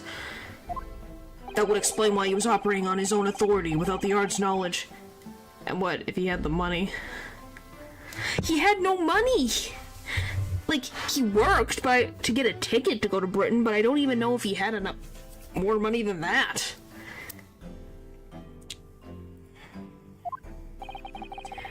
And do we know where the dealings were taking place this time? In a particular room of a certain exclusive London gentleman's club. And on the day in question, the accused is known to have been there. Are you freaking for real? Van Zeeks, why couldn't you have just stayed home? Why were you at the same gentleman's club as Gregson? Please? Why? That's the conclusion of Scotland Yard's investigation into the matter. That can't be. We haven't heard anything about any of this. Members of the club have testified to it. Maybe I'm just like, freaking Van Zeeks, just stay home. Just don't leave your house. Why did you leave your house that day? You know, there's no question the accused, Brooke Van Zeeks, was present. That would be very significant testimony then. Now this is extremely entertaining for me, okay? Yeah, that's fine. That is fine. You don't have to talk all the time. No one is required to talk all the time. I'm glad you're being entertained because I am curious where this is gonna go in this story. Oh my, but Lord Van Zeeks has made no mention of this at all. In short, Lord Van Zeeks has an ample opportunity to murder the victim. Does he now? In a gentleman's club with a bunch of witnesses seeing him. The pain of so many attorneys around the world, I guess. Yeah. But can we agree that it's like, oh yeah, I'm going to the same place that this person, like the murder victim, ends up being. Weird that I would have so many witnesses see me there. Little weird, no? Because Van Zeeks, yes, he's a freaking eyesore. You know, like, you can't miss him in a crowd. But if he was going to commit a crime, I don't think he would do it in a way where people would see him. Can we all agree with that? So why would he be in the same place? And if he was going to commit murder, why would he let himself be seen? Very well then, counsel for the defense, begin your cross-examination. Oh boy. Here we go! Well, we can agree on that. Yeah, it was like, I don't believe it. Like, he is not stupid. He knows what he's doing. He would not just be around. Followed orders and what they're told, but a little search of the office turned up a notebook. Okay. So you went through Inspector Gregson's things. Yep, as part of the Independence Let's Trade investigation. I'm sure your superiors would be delighted that you're taking the initiative. Be caught in the scene of the crime. Yeah, that's the thing. He wouldn't. It would be so unlike him. So I snuck into his office when no one was about. Because if anyone at the odds had seen me go in there, they'd have toughed me straight out of the street. This is sounding less and less like an investigation and more like something else. The prosecution understands that it was this very detective who discovered the notebook. Got that right. Nothing's got past Inspector Letstrade and her trusty assistant, Chief Inspector Toby. We found it hidden in one of the desk drawers that had a false bottom. That's impressive. So that's when I went to hide myself when no one could find me, so I could have butchers at what was written on it. Because if anyone at the audit found me out, they'd have tucked me straight out on the street. Ugh. I'm giving it now, though, ain't I? And if it weren't for me, it would have never been found. Can I have it? Because I don't think it's in my evidence. Yeah, it's not in my evidence. Can I have it? Hold it! Do you have any idea where those dealings were taking place? Yep. It was all here in the boss's notes. Let's see if I can remember. As I already said, the illegal dealings were due to take place at a gentleman's club. What was specifically the name of the gentleman's club? Do you know how many gentlemen's clubs exist in frickin' London? Probably too frickin' many. Which one? If it's on frickin' Fresno Street, I'm gonna be like, golly, everything's happening on Fresno Street in this place.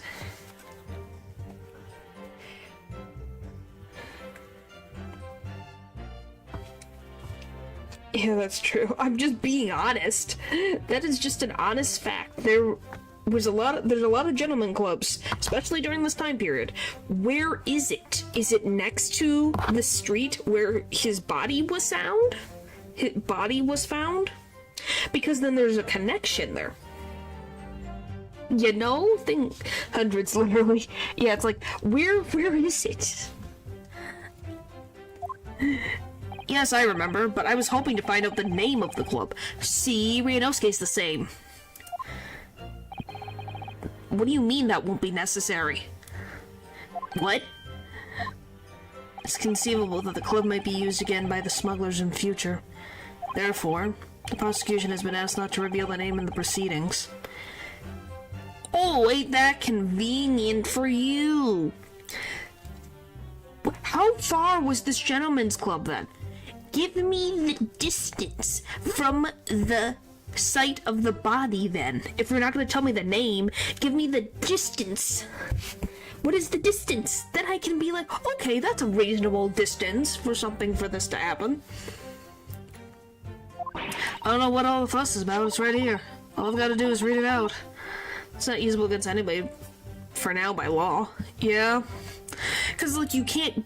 What do you mean you can't tell me the name?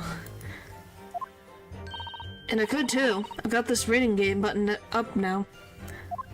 Can't I show you what I can do? Come on, what's the harm? The judge hasn't signaled his objection yet. I could try to find out. What should I do?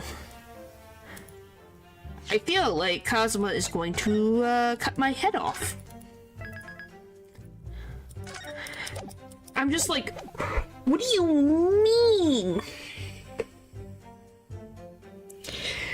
Like, I get it, but at the same point, we're trying to deal with a freaking government conspiracy right now. Hey, he's out of control. I don't know. We'll see. This is a closed court. The proceedings are confidential. There shouldn't be any possibility of the information being leaked. As I explained, there is some possibility of the politicians being involved in this affair. The prosecution is rightfully exerting caution, I imagine. No, my lord. The prosecution has no objection. What? Kazuma? There's no question that the Inspector Gregson was looking into these black market dealings. However, it's not yet been established that he was on that particular trail on the day in question. If the defense requires to know the club's name, the prosecution has no intention of being obstructive. Huh? What? I'm confused. Right then. I get to show off me reading skills. Apparently, the smuggling goods deal was going to happen in a gentleman's club called the Gross. That doesn't sound familiar. The Gross? What sort of club is that? I ain't got the foggiest. Clubs ain't exactly my thing. Well, you're freaking under the age, are you not? Or did you just become of age?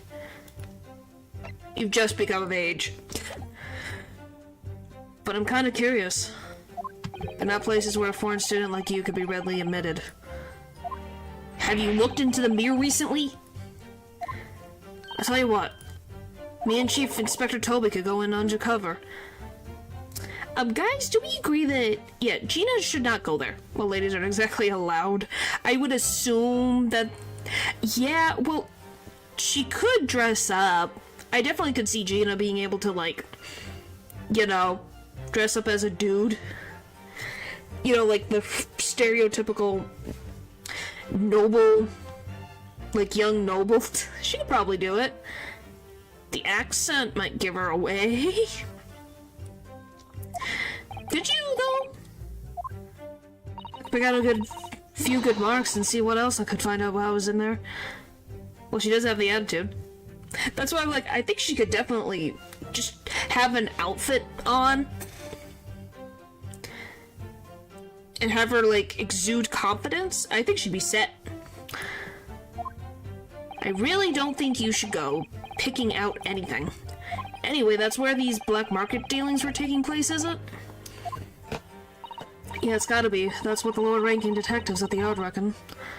Says the even lower-ranking detective. And all, but the coppers weren't on it yet. Looks like it was a big job. Hold it!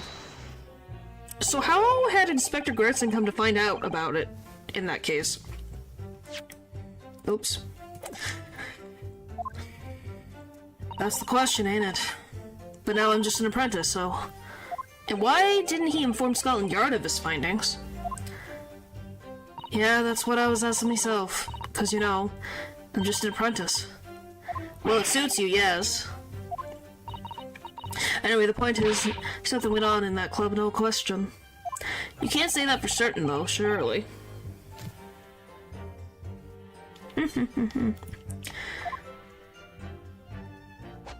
What matters most is that witnesses saw the Reaper at the place, too. Who are the witnesses? Hold it! Lord Van Zeeks was at the club? He was. Detectives who visited the club yesterday to make inquiries have confirmed it. Who are these witnesses? Are they politicians? Because if they're politicians that are involved, if we're saying there's politicians that could be involved in the conspiracy, if they're at this gentleman's club, coincidentally, then they're suspicious. Several members report having seen the accused being admitted to the room in question as a guest. It looks like there's no disputing that he was there then. Well, we know that Lord Van Zeeks was investigating Inspector Gredson, don't we? Perhaps he was already discovering the Inspector's secret notebook. Which led him to the club, you mean? Maybe. Presumably, then, there was also eyewitnesses who can testify that Gregson was there? None have been identified at this time, no. Wait. You're gonna tell me they saw Van Zeeks, but they didn't see Gregson at all? None. You can find several witnesses for Van Zeeks, but no one saw the fish and chips obsessed detective wandering around in the club? Really? I find that hard to believe. So the all-important victim wasn't seen at this mysterious club. Ollie, why aren't you asking Inspector Letstrade here? So that's all I've got to work with. Gina's not holding back with that ice-cold stare of hers, is she? It's fishier than the actual fish and chips. Yeah, because if he's investigating this, why wouldn't he be there? That's so weird. Why wouldn't you be at the location that you're expecting this big black market scheme to be happening? you'd be on the frickin' trail. I really don't know what to make of all this. Lord Van Zeeks told us that he was investigating Inspector Gregson, but he never once mentioned that he met the inspector the day before the incident. You don't think Lord Van Zeeks could have been lying to us, do you? No. What does he have to gain from lying? That's not the only way to explain this. Oh, If everything Lord Van Zeeks has told us is true, then there must be a mistake in this testimony somewhere. you mean there are details we've yet to uncover? Exactly. A clue, perhaps, that even Gina hasn't noticed. That's what we should be looking for here. Okay, let me just look at this, and then I'm gonna look at the save and then look at the evidence. So you follow orders, do you, Gina? Nah, not me. Above all that, see? Oh. The boss always had his special orders for me. Grab us some fish and chips, or go give Toby his grub, that kind of thing. So errands more than orders, then. This detective is still an apprentice after all. Yeah, well, this apprentice ain't one to sit around and wait to be told what to do, even by the boss. That's why I've been doing me own investigations into what happened, and didn't find much at first. But a little searching, and the boss turned up a notebook. Apparently, okay. I don't know, this doesn't sound familiar.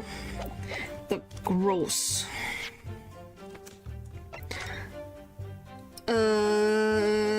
That's Park.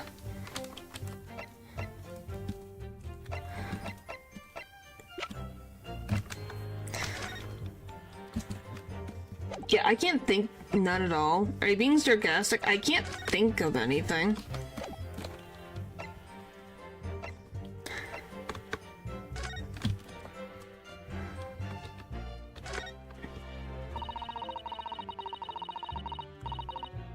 I am not. I have no clue.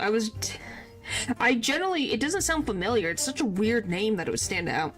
There are details of the whole raft of cases dating back years on here, aren't there? The papers from 10 years ago is browning with age. Look. It's okay. The Gross, Grouse. Does that sound familiar? Because apparently that's the gentleman's club that allegedly the black market thing was happening that they saw Van Zeeks at the day before the body was discovered. Out of interest, the most recent thing appears to be this newspaper cutting here. Oh, it's the same red-headed league advertisement that Mr. Slomes had picked out. Do you remember there was a red hairpiece at the scene too? Was Inspector Gregson exponent of the red-headed league then? Then we saw the handprint.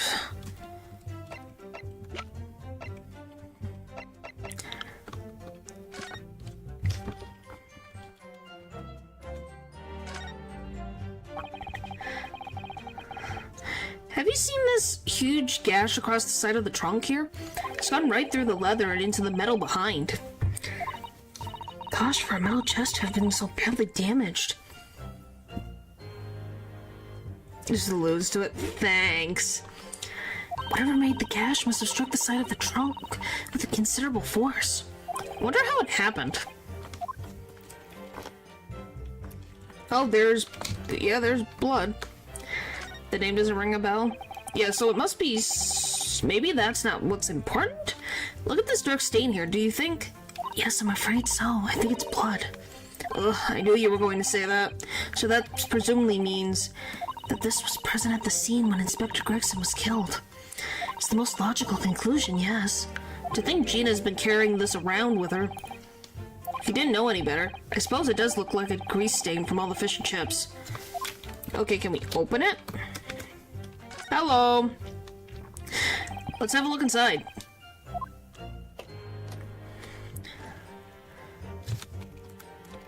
Okay. Look, there's something inside. Oh, let's see. It appears to be a passport, authorizing him to travel overseas. Was Inspector Gregson about to go on a trip abroad then? Perhaps the date of departure might tell us something. That was... Oh. What is it? It was travel... It was for travel on 31st of October. It's just one day before the incident. What? Really? A passport document that was in Inspector Gregson's possession. It was issued for travel to France the day before his body was discovered. Gregson went to France the day before his body was discovered? Huh. Yeah, that's weird.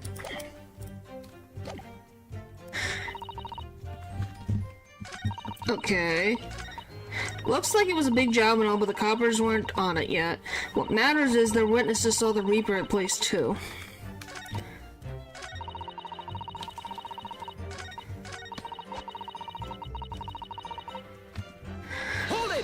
I gotta move back over. There we go. He was... Okay.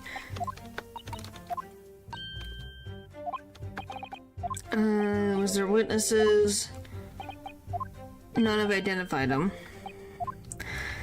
Why aren't you asking? Okay.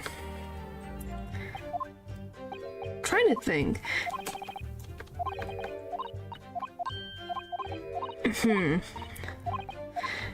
Okay, so we have a clue. I just gotta figure out where to put it. All supposed to be following orders and do what they're told, but little search at the boss's office turned up a notebook and a little secret meeting on it. Hold it! Okay, blah blah blah. I don't care about this, just tell me what it is. Prosecution understands that we discovered the notebook.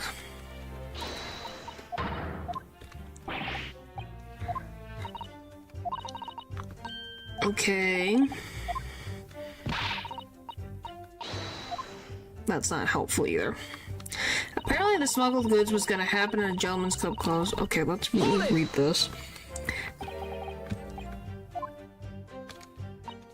But I'm curious.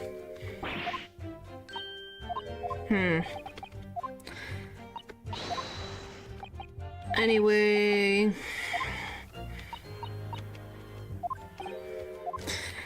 maybe that one? I would think that would be maybe.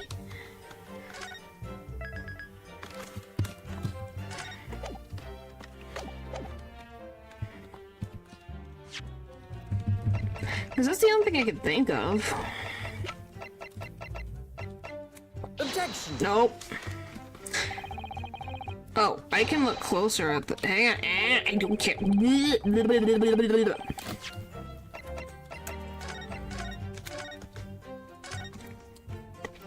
Let me read this gosh darn thing. Welcome back. Oh, you came back at just the perfect time. Strongheart's on the judge stand. Name, device, Gregson, passport, departure within 1 week from October 31st. Port of Durkin, France, purpose of travel, police business. Permission for the applicant and one additional person to travel. I nearly broke my back. What the frick? Okay, so it's gotta be this passport, but where does it go? Looks like it was a big job and all, but the coppers weren't on it yet.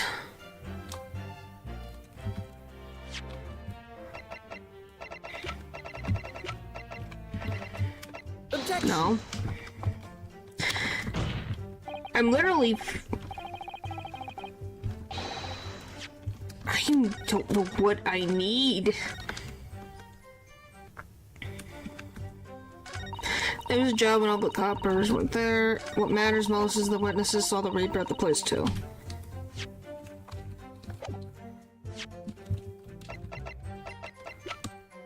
No? Okay, so it's none of these things? Okay, what the frick does it want from me? I've checked all the statements, so one of these is a contradiction.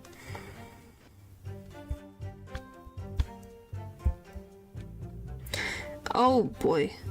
Apparently smuggled goods deal was gonna happen.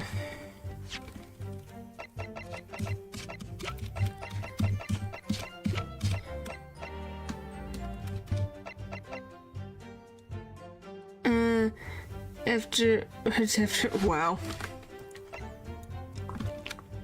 Well, at least you noticed. Because I don't think there's anything else that I can think of. Because everything else is not really related.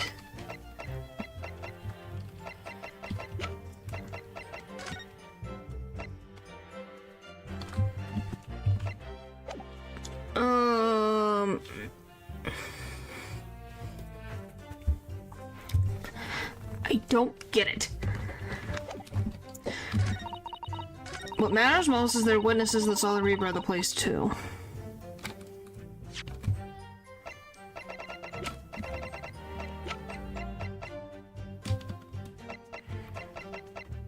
I don't get it.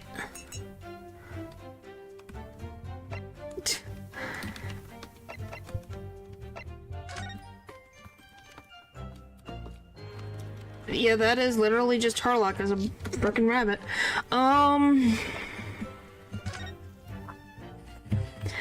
What am I supposed to do? It's the first frickin' thing I have to present and I don't know what it wants from me.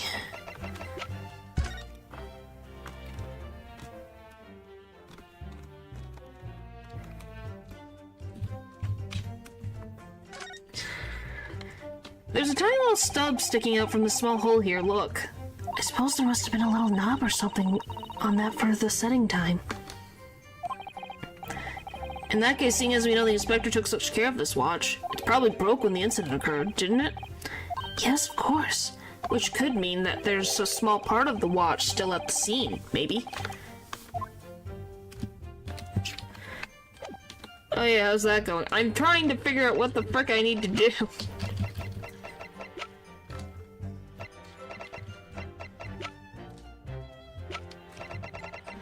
I don't know what I need.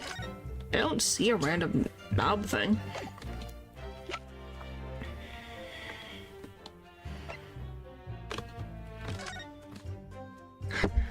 I don't get it. I don't get it. They're supposed to follow orders and investigate what they're told. But little searching turned up a notebook.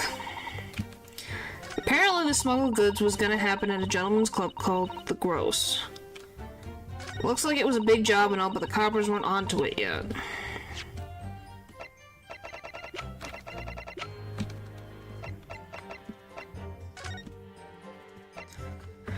I get it.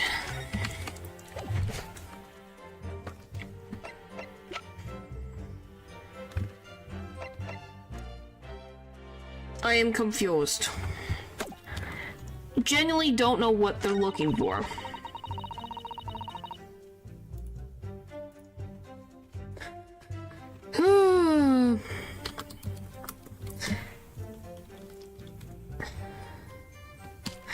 I'm like, huh? What is it asking? We are very confused. It's like, what does it want? What do you want from me?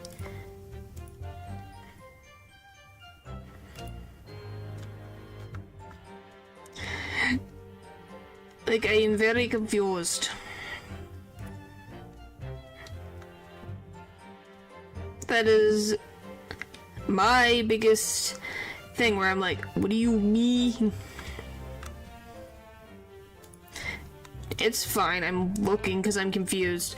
Press statement 3. Choose insist, okay. Examine the letter of introduction. Wait. Examine the letter of introduction. Huh? What? Okay, Professor Makatoba has wonderful handwriting, doesn't he? This dark-suited young man is not in the least bit untrustworthy. Is it just me, or does that make me sound extremely untrustworthy? I do wish he'd at least call you a nice old man. I'm really not sure that would help. Okay, what am I... Okay. Blackbird Lane. I'm confused on how this relates to anything. Oh, it looks like this is some sort of steamship ticket. Mrs. Gross. First class cabin 1. Yokohama departures. The 11th of September. London's arrival 1st of November. Yes, this is the final chapter. Oh, that's the boat that Professor Mikotoba and Judge Jigoku came on from Japan, isn't it? Yes, I think it's called at Durkin on the north coast of France for a night before arriving in Dover. To think it's been almost a year since we arrived in Dover on the SS Bureau. It seems a shame not to keep your ticket as a memento of your trip, don't you think? Yes, I agree. I have mine safely in my diary. I keep mine in my wallet, so I have it with me at all times. Oh, well, how strange. Where could it have gone? Are you like this on purpose, Mr. Naruto? Did I imagine, or was that accompanied by a little sigh? Okay, it was written on the back. What a weird... How was I supposed to figure that out? Anyway, in case you're stuck, I'm willing to help this time. It's okay. Thank you. I appreciate it. That's why I was confused.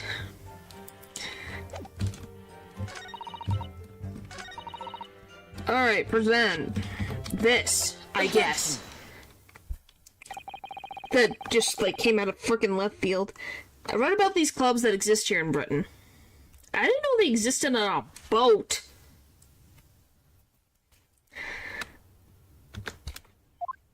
As I understand it, they're places where well-to-do gentlemen socialize with friends and colleagues. Because how the heck are you supposed to figure this out? Yeah, it's like... What? And why is this being brought up? Stop.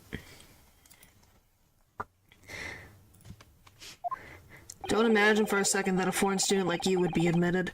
Neither could you. Seriously, is your mirror cracked or something?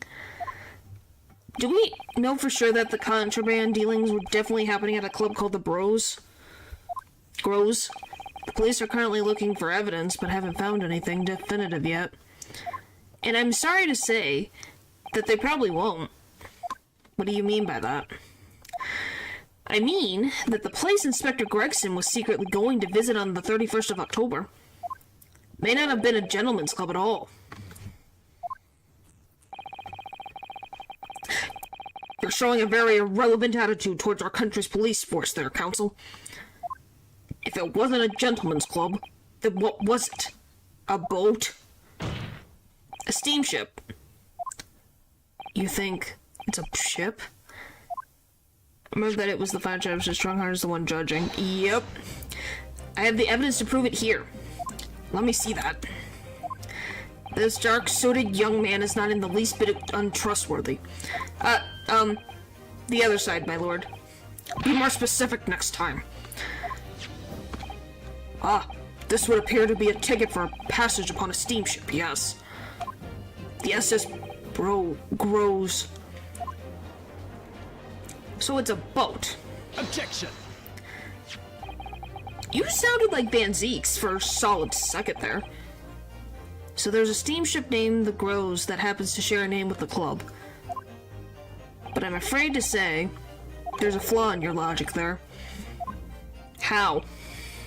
Look at the ticket. Notice the date of arrival in port. The ships arrived at the port of Dover on the 1st of November. Oh. The day on which the sound like a gunshot was heard on Fresno Street. In other words, on the day in question here, 31st of October, when the victim was on his clandestine mission, the ship hadn't yet docked on British shores. That would certainly make an undercover investigation somewhat challenging. Objection! The fact that the steamship hasn't yet reached Britain substantiates the defense's assertion that the victim was investigating the SS Grows on the day in question.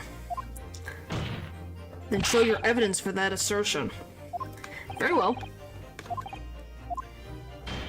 What do you guys think of his unicorn gavel cane? In that case, counsel for the defense, present your evidence to the court now. Evidence that substantiates your claim that the victim was investigating the SS Grows on the 31st of October. It's something. It's perfect. It's definitely something.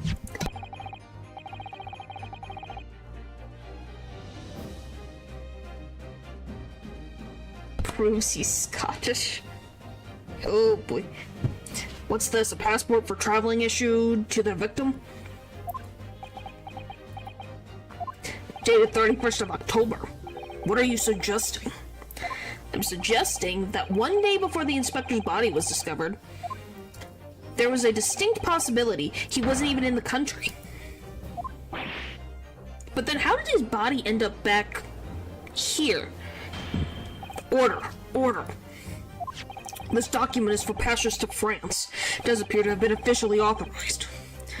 The day before the SS Gros arrived at Dover, it docked on the northern coast of France for a night.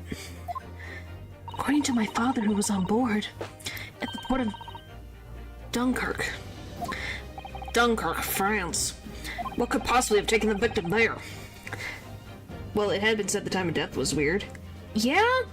Well, wait, now that I think about it, they did say... They were like, oh, well, the Fresno Strait, there's no freezer to hide a body.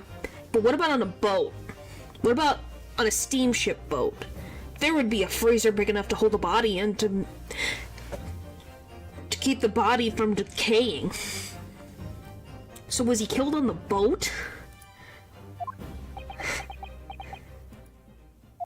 Haha. I'm impressed, Ryunosuke Naruto. I certainly didn't expect you to get your hands on that passport. What?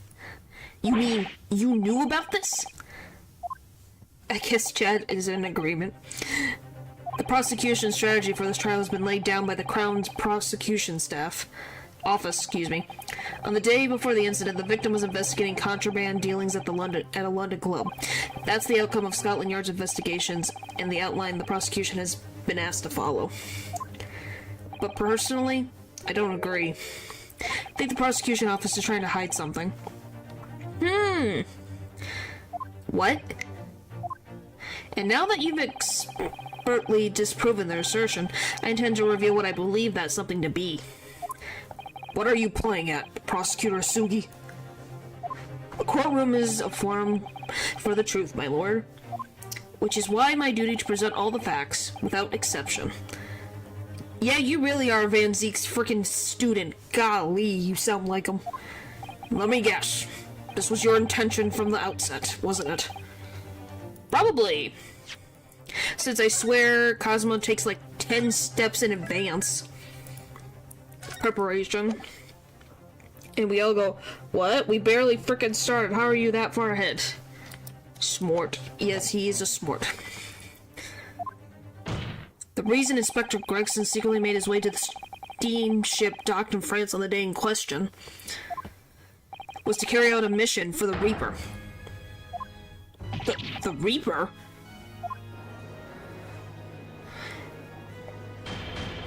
Order! What on earth are you saying, Counsel? Yeah, he's 10 steps ahead.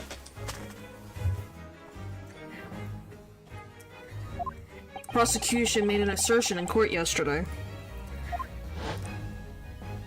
Inspector Gregson was investigating the identity of the Reaper. When he discovered the location of the man's secret hideout, he was killed. As I'm sure everyone can imagine, by the Reaper's hand. But in reality, the truth is the opposite of that. What? Inspector Gregson wasn't investigating the Reaper at all. He was, in fact, acting for the Reaper. So, you're saying the mission he was undertaking was, obviously, an assassination. Oh boy! Fishing Ships Gregson was an assassin. Still don't believe that one.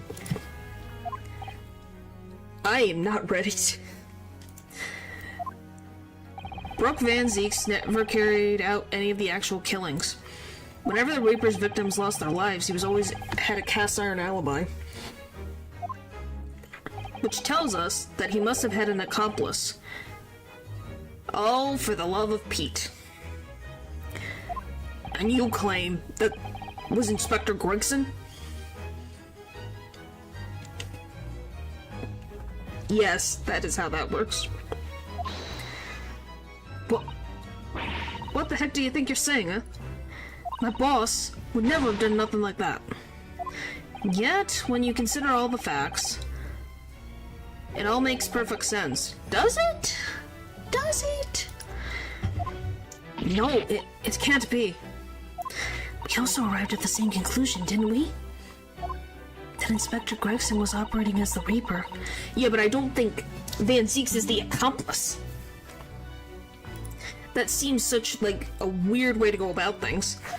Even so, there's no way that the person giving him his orders was Lord Van Zieks. No, the true Reaper is somebody else. Brooke Van Zieks is not the Reaper. If you're not trying to put... It makes sense if you're trying to put Van Zieks behind bars. Yes, it does. Because I'm like, that seems so convenient, right? Oh, the guy that everyone thinks is the Reaper has a cast iron alibi and is actually the Reaper. Seems so freaking, like, convenient. Yeah, it's very biased. A predictable response from someone who's advocating for the man. Yeah, and coming from the person who has a reason to hate my client. You are also biased. So we're on the same footing here, buddy. And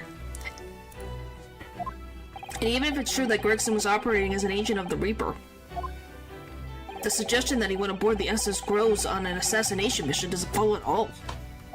Oh? You have some solid reason for doubting the assertion, do you, Counsel? Absolutely. It's very simple. On the day in question, nobody was killed aboard that steamship. Yes, Natural? Professor Mikitoba and Judge Jagoku were on that very ship. If someone had been assassinated, I'm sure we would have heard about it. But whose objection do you like by far? It was funny to hear Herlock's.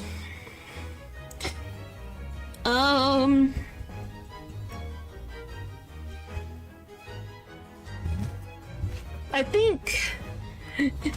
like, Herlock's is just like, huh. Because you don't it came out of freaking nowhere. Because we all thought he was still unconscious. The timing was perfect. But I like Ryunosuke's. It's fun. What's so funny? Let me over with his leg and whine at the hand. Oh, you're talking about the animation. Well, yes, because Van Zieks is freaking so dramatic. He makes Edgeworth look like just a regular prosecutor. It's like, what the frick am I looking at? You're right, of course. No suspicious deaths were reported on the ship, aboard the ship. But I think perhaps you've missed the point. That's precisely why Inspector Gregson himself lost his life. Yeah, the overall objection. What? Gregson did board the SS Groves that night with the intention of dispatching his mark. But his mission ended in failure. Failure? It seems that the defense hasn't yet grasped a very important detail here. What are you talking about? What detail? Inspector Gina Letstrade. Eh? What? The victim's notebook that you read in an excerpt from earlier, that doesn't contain details of secret investigations at all. It describes 10 years of assassination plots to be carried out by the Reaper of the Bailey. You know any characters from the future games? Well, what do you mean future games? Do you mean the ones from, like, Apollo? You have, oh, I don't remember... What the frick is his name? Oh my, like Athena. I remember Athena. You have Phoenix's, because I think his is slightly updated. Apollo, Athena, Phoenix. Give me a second. What the frick is his name? There's two of them. It starts with a G. What the frick is it? Oh my gosh. What is their names? the freaking two brothers. They're both prosecutors. Oh my gosh. It has completely left my mind. Give me 1 second. What is his name?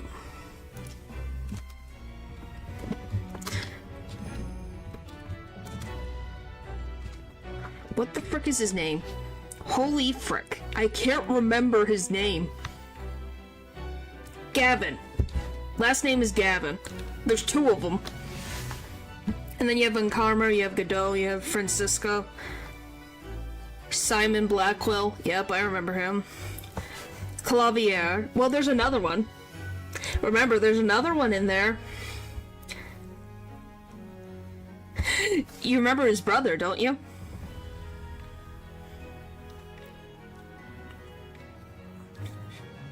There's quite a few. Where's the... I guess he's not in the prosecutor category. He would be a defense attorney.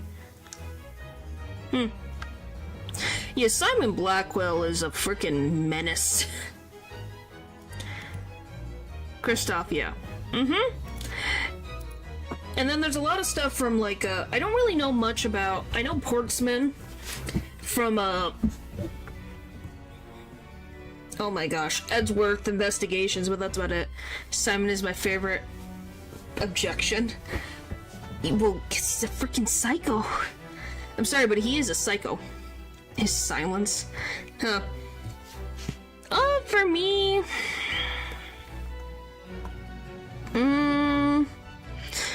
I think Gavin's is pretty fun. Once we get to him, he's very funny. I'm not gonna spoil anything for the ones in chat who don't know about these characters.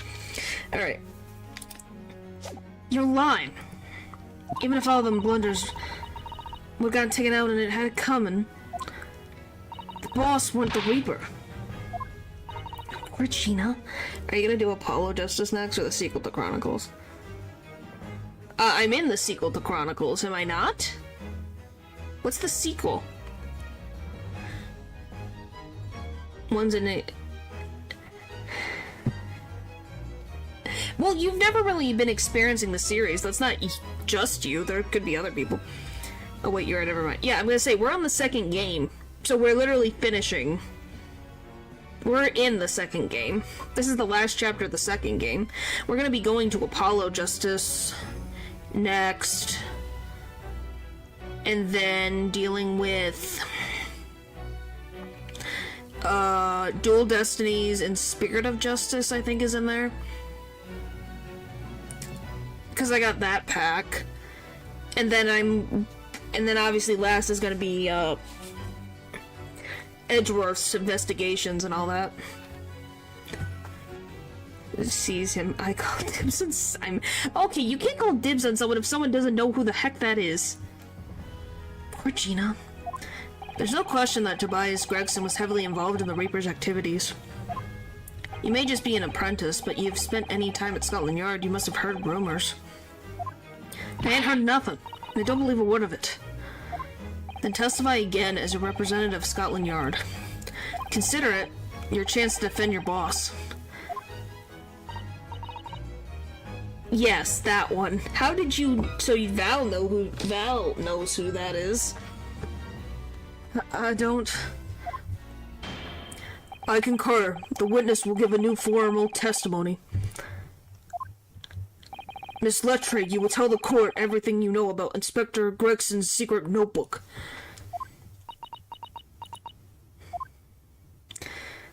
Yeesh.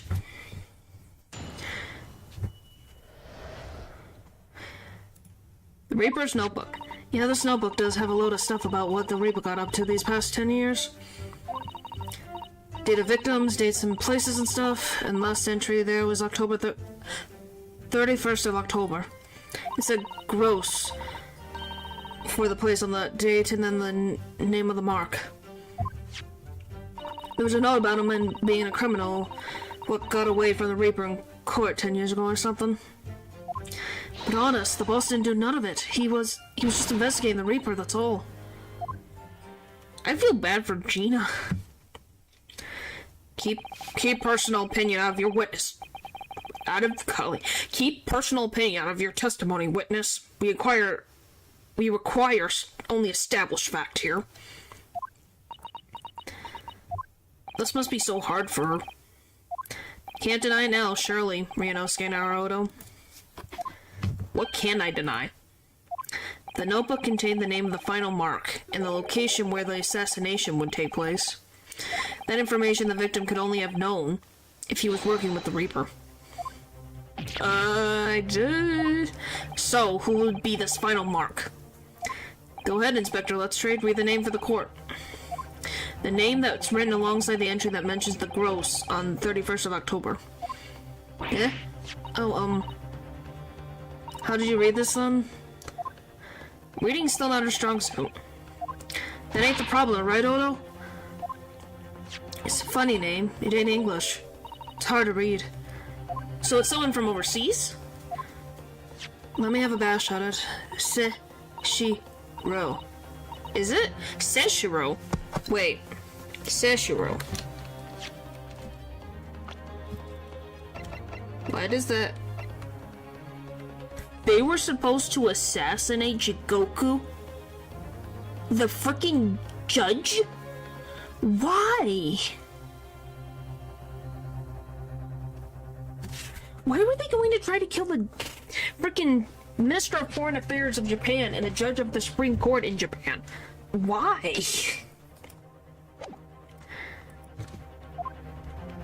Yeah, Seshiro.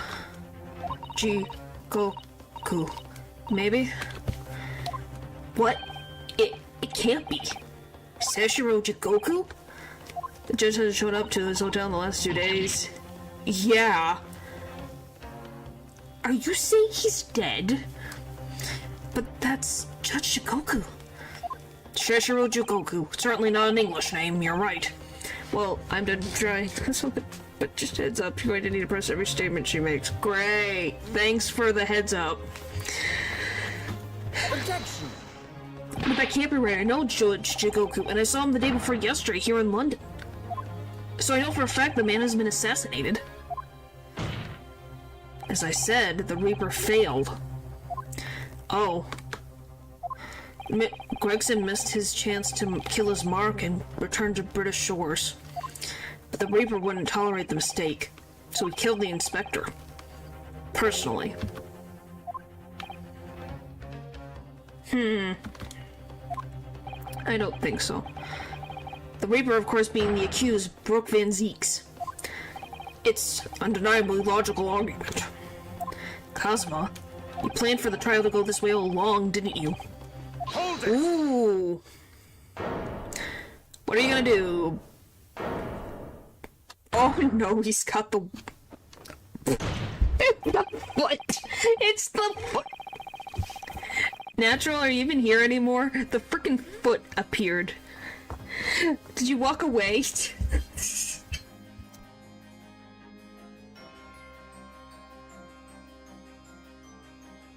Just as he goes away, the frickin' foot appears. Oh my gosh. Holy frick. Pray forgive this discourtesy of filling my hollow chalice while I stand accused of murder. Lord Van Zeeks.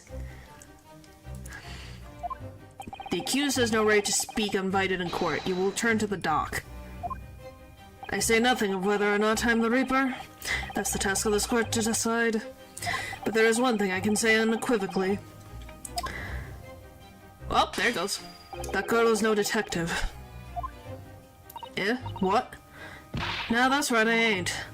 I'm an inspector. Repeating rumors are heard around the yard. Reading entries from a notebook of unconfirmed origin. That's not testimony. It's practically a script. No doubt the rest of this trial will go exactly as you've clearly planned. Your hatred of me is understandable. In your mind, I'm sure. I am the Reaper, who sent your father to the gallows all those years ago.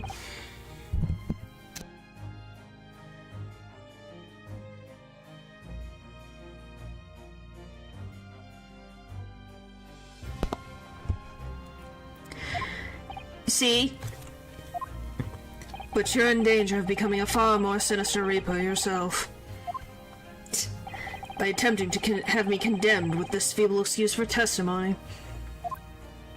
What did you say? Mr. Naruto, this is our chance. My lord, the defense requests that the defendant be allowed to speak. He may be privy to important information related to the testimony just given by the witness. Yeah, isn't he freaking... He's being cool, I will say. Very well, I'll make an exception and grant the request. The defendant may remain in witness stand for the cross-examination. Then allow me to toast the court's impartiality. Don't raise your glass in my direction, sir. Counsel for the defense, begin the cross-examination immediately. Ow. At once, my lord. Boy, everything's ramping up here. Things are a-going. How many parts is there? Yeah, we're not gonna finish it today. There's a lot. There's a whole investigation after trial 1, and then there's 2 trial pieces.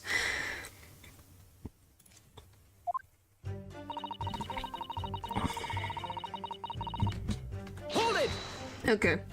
In other words, it shows that Gregson was basically acting as the Reaper. Not you and all. That ain't the only explanation, is it? He could have been investigating the Reaper in secret, and that notebook said what he found out. If I may... When originally people began referring to me as the Reaper, I didn't object. I believe the power to intimidate London's criminal class into compliance with the law to be beneficial. But you carried out your own investigations into the true identity of the Reaper, didn't you? Yes, and those investigation proves conclusively that Gregson was one arm of the Reaper. One arm? What are you on about? The Reaper's victims were all extremely shrewd criminals at the top of their game. There's simply no way one person could have been taking them on alone. The Reaper is an organization. Okay, we do that. With you as its head. I had spies at this yard keeping me abreast of Gregson's movements, letting me know when he was elsewhere. So I'd been able to check the most recent entry in his book. I knew the location. You knew it said Gross? Gross? Believing it to be a reference to the Gentleman's Club, I went there on the day in question to investigate. Alone. Oh, so that explains why several members of the club claim to have seen you there. But of course, the inspector was not there. Because at the time, he was making his way to the steamship docked on the northern coast of France. As shown by the passport found in the victim's metal trunk. Very well then, back to your testimony about the contents of the notebook. Fine. Is something wrong, Mr. Naruto? You seem a little shocked by something a moment ago.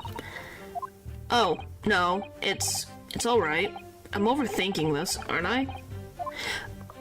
Tell me what's going on. You have to tell me, Ryanosuke. I can't do everything on my own. Names of the victim, dates, places, and stuff? What in particular? Well, besides the victim's names, this other name kept cropping up. What other name was that? It's the one that I told you yesterday. The same name written over and over again. You mean... Asa Shin? Yeah, that's the one. She's a friend of yours or something, isn't she? Were you even listening yesterday? Asa Shin. The assassin. What? Like, a killer, you mean? Gregson was the tactician, the one who came up with the plan of attack. He investigated the marks thoroughly, finding out when they would be vulnerable and who to use to get at them. But the person actually executing his plans was someone else, you're saying? If that's true, then the Reaper does indeed start to sound like an organized group of vigilantes. Then perhaps what it said on the passport document. Permission for the applicant and one additional person to travel. Could that additional person have been... I did wonder that. Clearly the assassin, which was meant to take Seshiro Jogoku's life. Why? Gina, can you confirm that against the final entry that listed Rose and Seshiro Jogoku? What name was written? Oh, well, that's the only entry that didn't have a name next to it, as it happens. What? It just had a question mark on it or something there, I think. In other words, Gregson himself didn't know the identity of the assassin in the case. But Gregson was the one making the plans, was he not? Oh, how infuriating. A nameless assassin? It said place for the day and then the name of the mark. Hold it! And you're saying that the mark listed was Seishiro Jigoku? That's what it said. Funny name, if you ask me. And I thought your name was odd. So pleased to have lost my crown there. Mr. Jigoku is the presiding judge of Japan's Supreme Court of Judicature. I remember the man. He came to our country as a visiting student 16 years ago. Studying international law and diplomacy under your tutelage, Lord Strongheart. That bearded young fellow was a very able man, I must say. So Lord Strongheart was Judge Jigoku's mentor. Interesting. I did wonder, he did the same thing with the gavel in his hand, how Strongheart does with his, cane. So it makes sense. If I'm not mistaken, he returned to Japan 10 years ago now. 10 years ago, after that fateful case. Precisely. In the aftermath of the professor case, his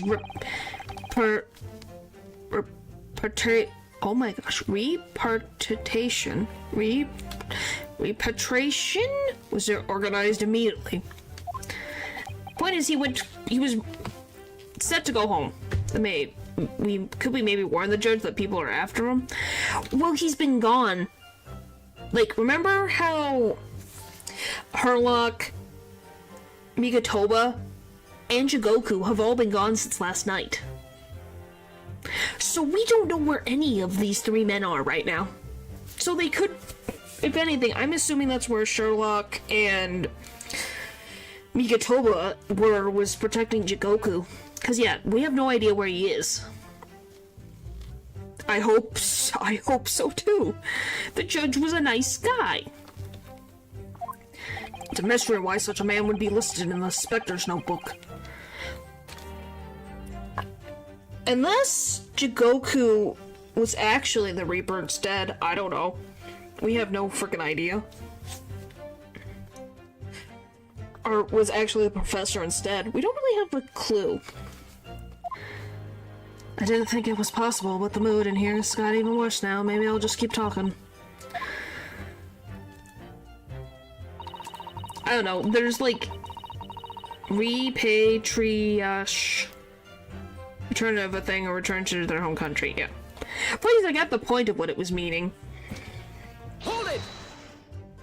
What do you mean a criminal? Judge Jigoku is no criminal. Well, don't ask me, I don't know nothing about it.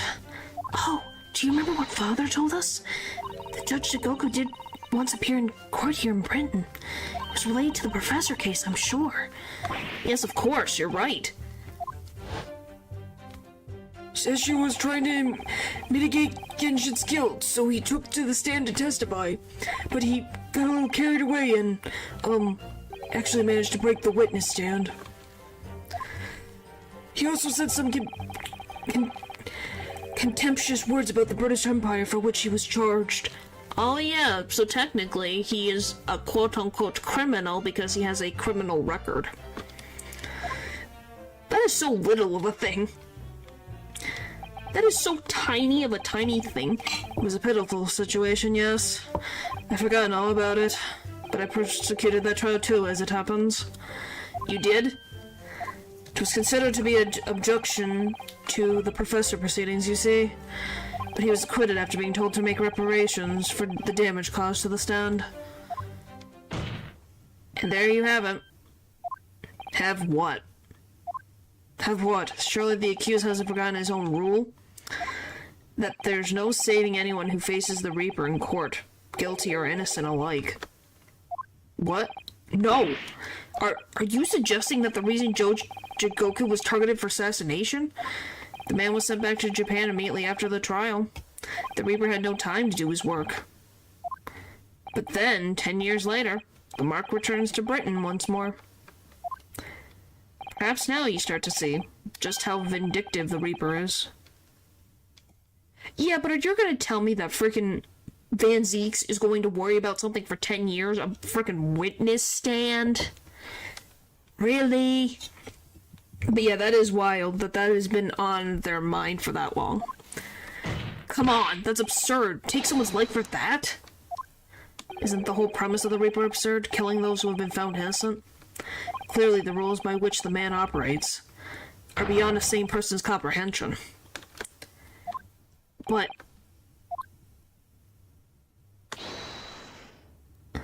Right, I've just heard about enough of this. Gina? All this nonsense about the boss planning to kill people. It's clobbers. Come on, Odo. Yes? Why ain't you saying nothing? Why ain't you yelling out objection or something? What? You gotta find a flaw. You do usually. Someone's lying here, no question. You gotta work out who it is.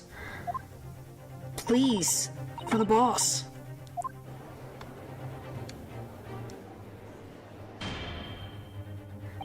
That outburst was an insult to the court and your own testimony. I might have known that a common pickpocket from the back slums couldn't make a detective. Excuse you! Her mentor died in cold blood, and now he's being accused of being related to an organization of vigilantes. What the frick attitude is this towards someone who obviously cared about her boss? It's frickin' disrespectful and rude. Like, I'm not going to say that her emotions should be put into a court, you know? That is one thing, but him insulting her integrity because she was a pickpocket is freaking disgusting. When this trial is over, you will forfeit your warrant card, Miss Letstrade. Is that clear? Had it with you lot. It's lies every bleeding place you look at this with, ain't it? Well, I've had enough. Blue bloods are different from us, alright? He's a... Yeah, it's freaking... I don't think it's just that he's a blue blood. I think he's just a freaking jerk. Just in general. Because Van Zieks is a blue blood, and he didn't treat Gina like crap. Only when she committed a crime did he have a problem. But yeah, she freaking cares about someone. Golly, such a crime. Gina, say something. So have I after that little speech of Gina's. I've made up my mind. To do what, Mr. Naruto? There was one point in this cross-examination when something that was said just didn't sit right with me. One statement that seemed odd. Oh, do you mean... I'm not going to let Gina's plea for help fall on deaf ears. It's the... Well, I know the first statement got something to pop up. I don't know what in particular. I think it was the thing. What was it? In other words... Okay, no.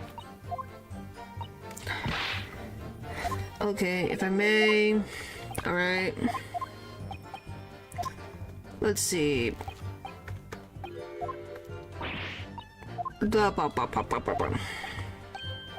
With you in its head, blah blah blah, we got that all together. Alright, come on. Because at the time he was making his ship docked first, as shown by the passport found in the victim's metal truck.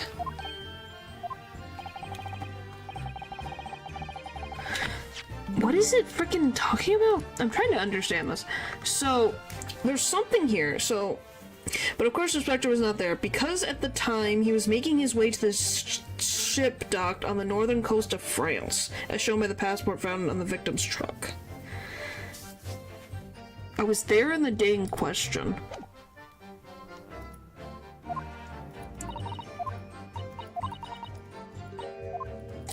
I'm confused.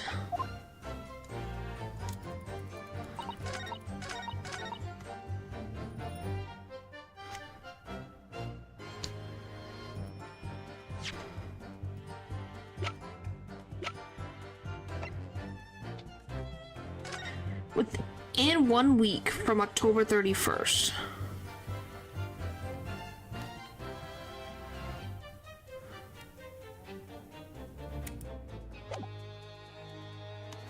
Huh?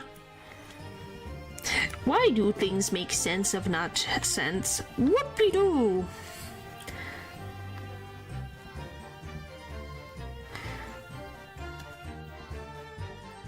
It's like, golly.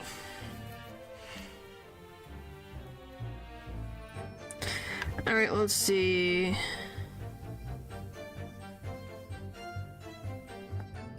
Steers, it's a gross.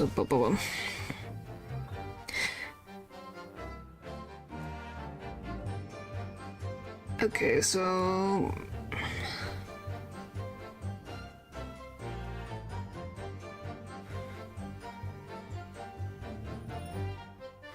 Huh?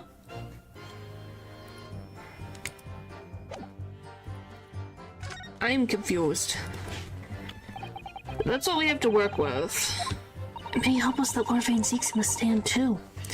Yes, perhaps. I'm sure Gina knows nothing she hasn't already told us. There's no point in trying to get more out of her.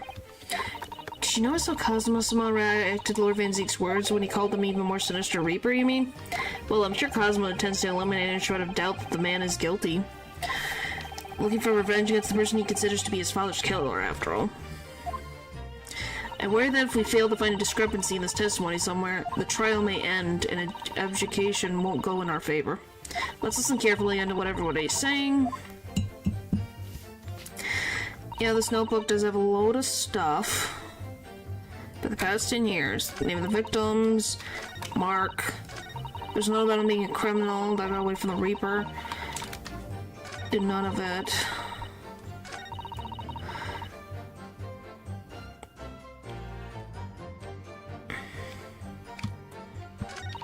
Okay, I guess we'll... Hold it! Alright. I want to thank you, Gina. You really helped me find my resolve. Eh? What do you mean? Amongst everything we've heard during this cross-examination, there's one thing that defies explanation. One inconsistency. What? Inconsistency?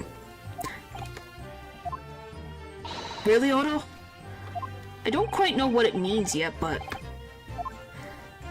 Yes, there's an inconsistency in something that was said by... Apparently, it's by you. Take that! By you, Kazuma Asugi.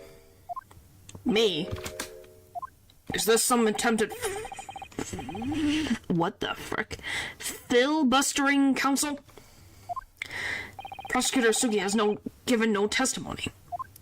What are you suggesting I said that was inconsistent? You let something slip that you shouldn't have. When I presented the relevant piece of evidence, I imagine you realize what you've done. Very well then, counsel, go ahead. What evidence reveals this alleged inconsistency? And Prosecutor Asugi said, so apparently, and yes, I looked because I was like, what the frick is it talking about? So it showed this thing. It showed the ticket, passport. Take that!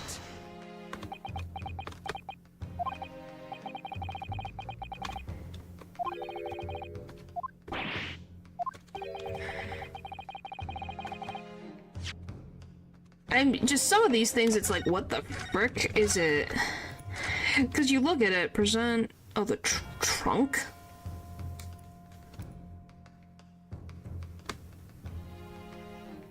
Huh? Why did such little...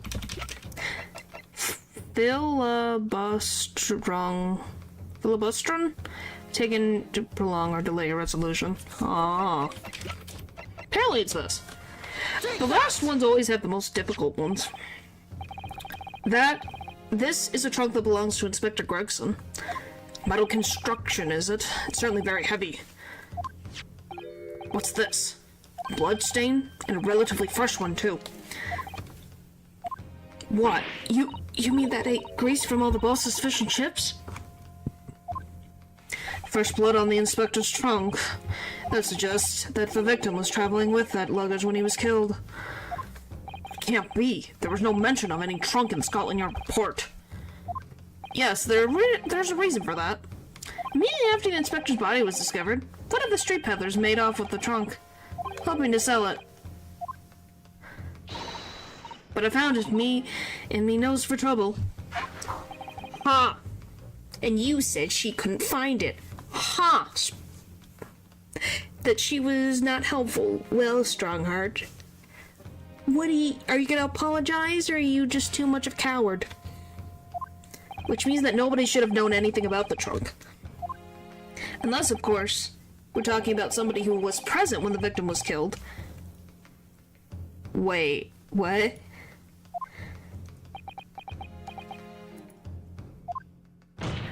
And yet, during the cross-examination of the witness just now, you said this, Cosmo. Because at the time he was making his way to the steamship dock on the northern coast of France, as shown by the passport found in the victim's metal trunk. How did you know that? Yeah, how did you know that? So the question is, how did you know about the inspector's trunk? Cosmo, we know the man went on a trip to France. Where else would he have put his passport? Objection! But you knew it was a metal trunk. Answer me honestly, Cosmo.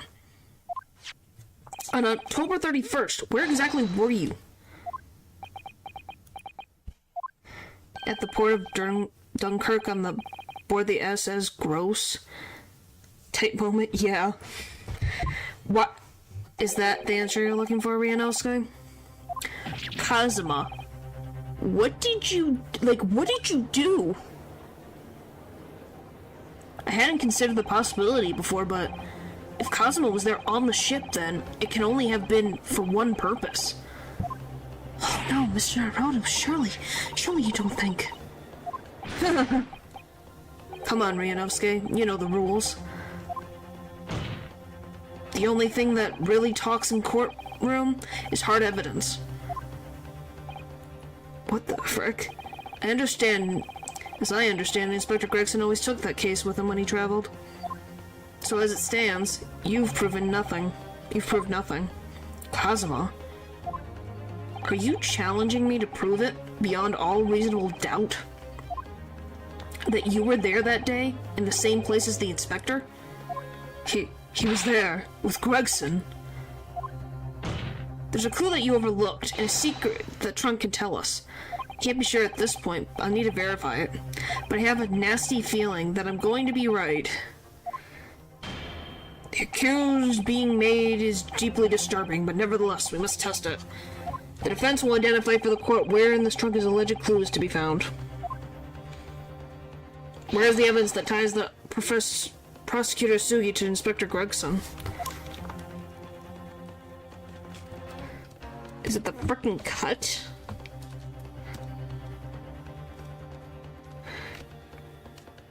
He goes evil. I don't think he actually committed murder. Got it. This is your proof? Where do you say to that, Professor Sugi? It's not.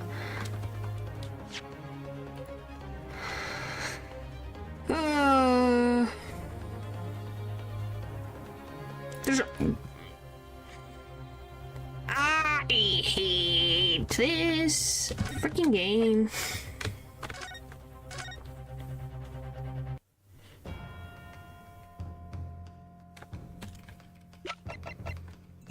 Alright.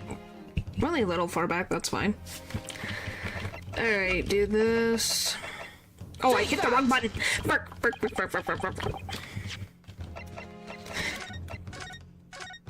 I don't think he killed him, though. That's the thing. What does... You know, what does Kazuma have to do with the murder, you know?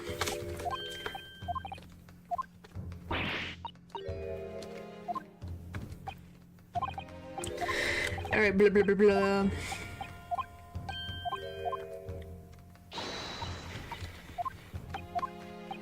This case is getting wild by the minute.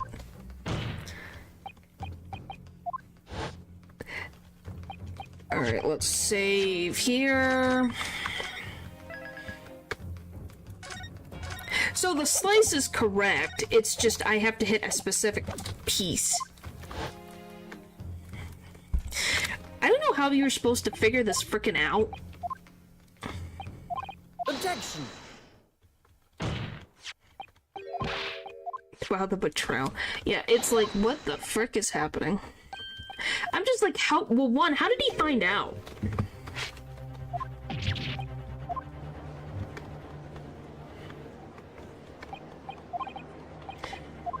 Alright, blah, blah, blah, blah, blah, blah, blah, blah, blah, blah.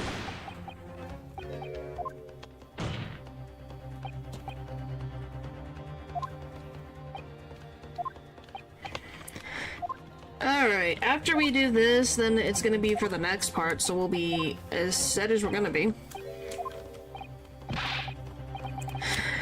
Alright.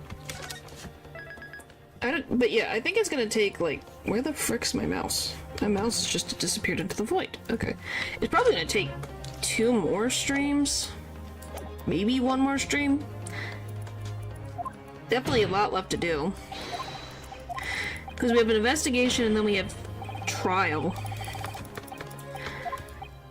Well, at least this is a big case. Looks very good. Yeah. Okay. Specifically, and I kid you not, wanna know what's so dumb about this? You need to get this specific thing right there. Got it!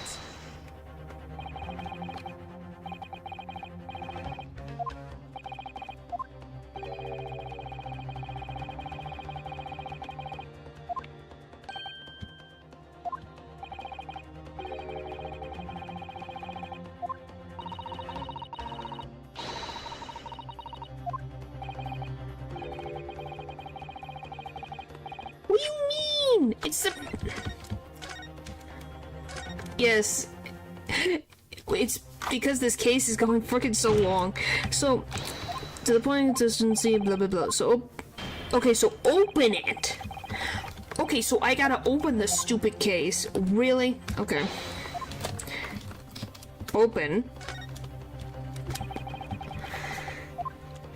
We get 2 streams in a row next week, you know, to end this game while this chapter is fresh in our minds. Yeah, that could definitely be something. I love I have to open this to get the stupid sword blade. Did you see that? There's something stuck in the trunk here. It's glinting. Looks like a fragment of metal of some sort.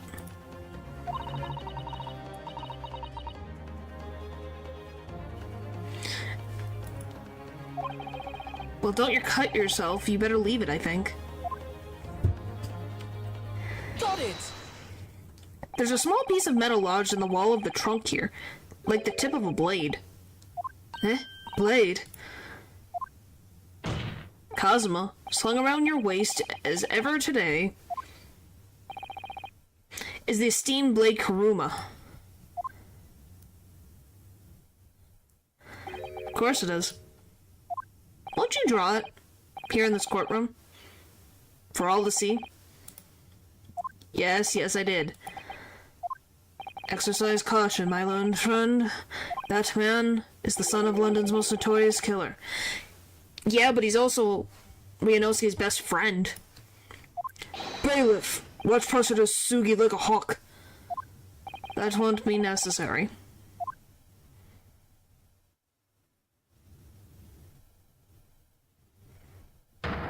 Oh no. The tip is broken. If the fragment of the metal from the trunk fits together with the end of the sword, the question of who was there with Inspector Gregson will be answered. Agreed, Kazuma Sugi?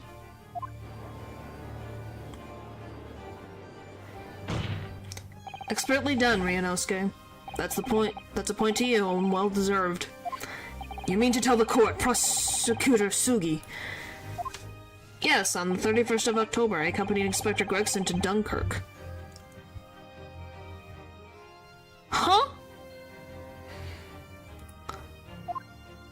in order to carry out a mission.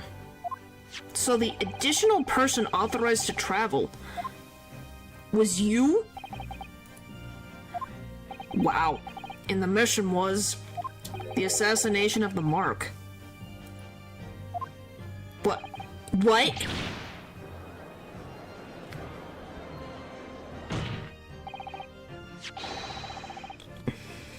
So, wait. So you're telling me Kazuma is part of the Reaper organization?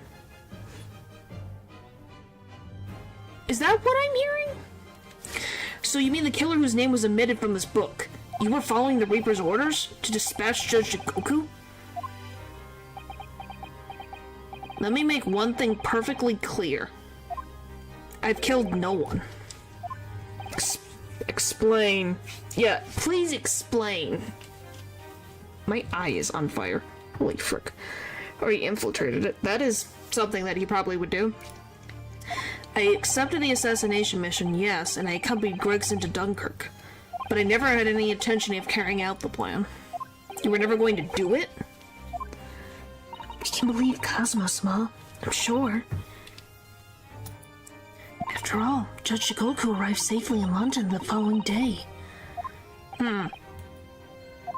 On the 31st, I boarded a train from London with Inspector Gregson. We traveled to Dover, from where we crossed the Channel to Dunkirk. Then we boarded the SS Bruce and made for the cabin deck, as indicated in the plan. You went to Judge Goku's cabin? Exactly. He wasn't there, though. We decided to wait, but you've already told us you had no intention of going through with it anyway. I didn't come to Great Britain to take anyone's life, so I left Gregson and disembarked the ship. I spent the night at a boarding house in town and returned to England the following morning. A boarding house in Dunkirk? My signature will be in the register book. It would be simple enough to verify. Then, what became of Jigoku? Gregson was no assassin, so the mark was spared. I'm sure it's easy enough to imagine what happened after that.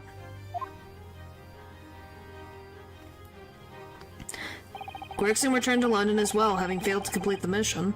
He met with the Reaper in that room on Fresno Street to report the failure, causing the infuriated mastermind to pull the trigger and end his wretched agent's life. Because a certain Jigglypuff-obsessed person asked. That's the real truth behind Inspector Gregson's murder. Objection! But you did nothing as you claim. How did the tip of your sword come to lodge in the Spectre's trunk? I don't need to answer that. What do you mean you don't? You were with someone who was going to assassinate someone. What do you mean? The victim was killed by a gunshot. A small fragment of a Japanese blade isn't relevant to the case. And accordingly, I choose to exercise my right to silence on that matter. Oh, frickin' great.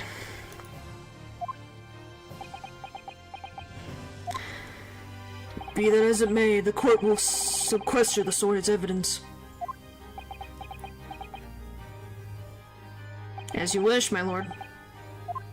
The illustrious blade passed down through generations of the Yasugi clan, the prized sword's tip has a small piece missing.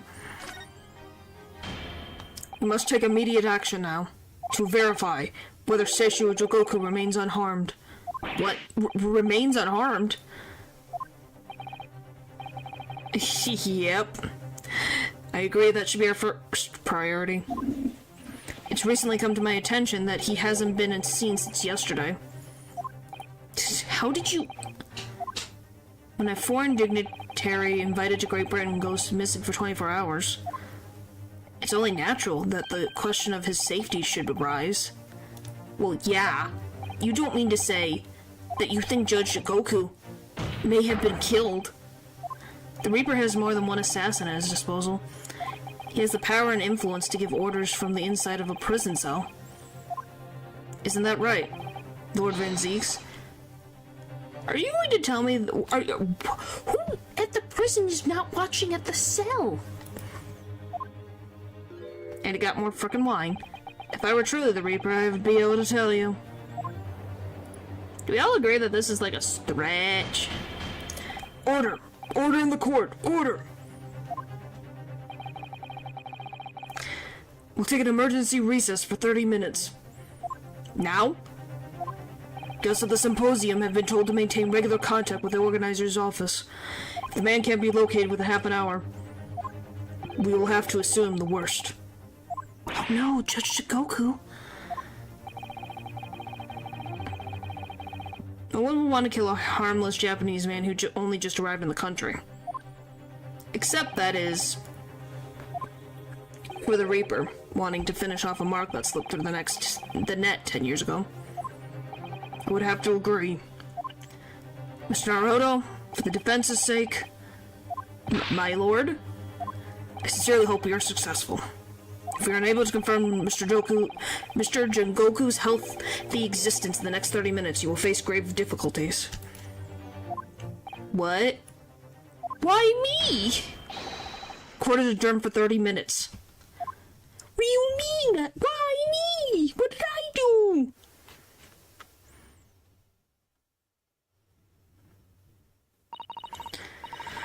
Kazuma, some other Reaper's assassin. I feel as though I'm in a nightmare. I can hardly believe it either, but on the other hand, Kazuma isn't in the habit of making up stories. I have such a terrible sense of foreboding. If something awful has happened to Judge Shikoku, then I feel as though things will only spiral further and further out of control. I felt it from the moment I stepped into the courthouse this morning. That strange sensation that we were careering towards a foregone conclusion.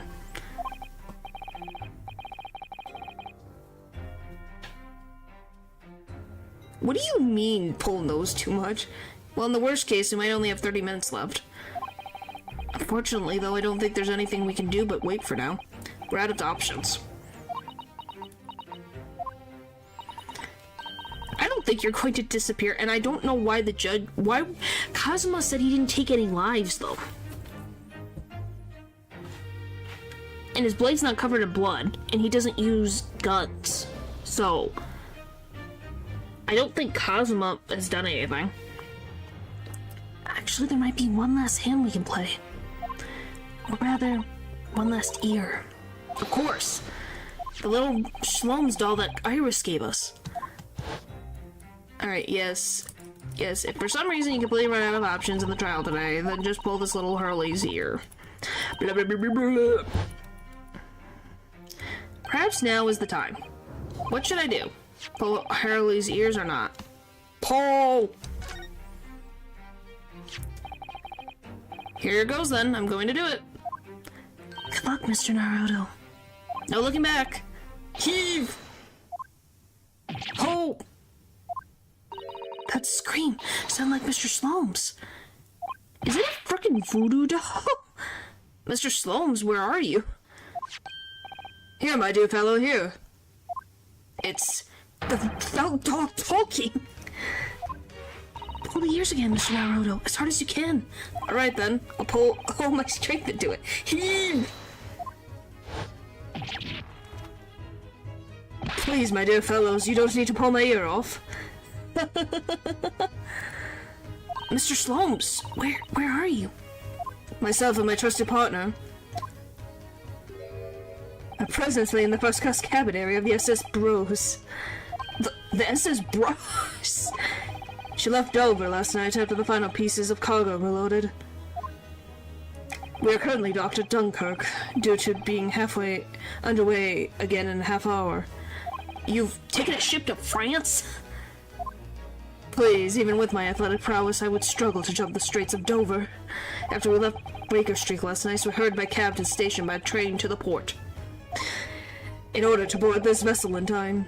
So, you mean you already worked it out? The steamship was where everything really took place. Naruto, pray, what is my name?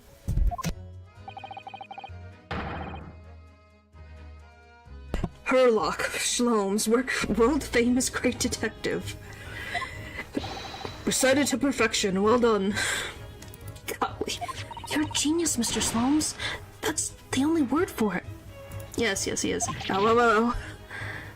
Mr. Sato, gently with this genius's ears, please. Oh my, I'm ever so sorry. If I may, Slomes. Ah, there you are, meet Kotoba. Remember that. The fact is, I was the one who made the connection to the SS Bros. Scotland Yard yesterday when we examined that notebook and I recalled my steamship ticket. But of course it was, my dear fellow. And not once did I controvert that fact. I merely had our court-bound companions under my name. Yes, you did, didn't you? Don't you know, Herlock's a narcissist. Yeah, it's true. We just entered a recess. The trial resumes in 30 minutes from now. If we're unable to present any new leads, then I'm afraid to say... Do not fret, please. It's for precisely that purpose that my partner and I have made this journey. I have no doubt we shall have welcome news for you within the half an hour. Thank you, Mr. Slomes. That would be wonderful. Until later, then. Yes, you'll be hearing us from us if not in touch first. Oh. I shall be hearing from you if you keep tugging my ear in that mindless fashion. Yes, she did. Whatever that idea behind making a receiver operator in the first place, Slomes. Why deduce what I know? It's Iris's invention, not mine. It's very funny, though.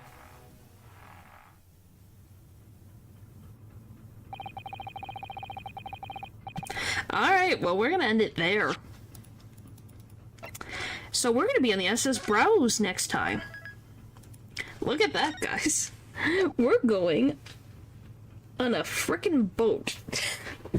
Again. No. Yes, it is very late.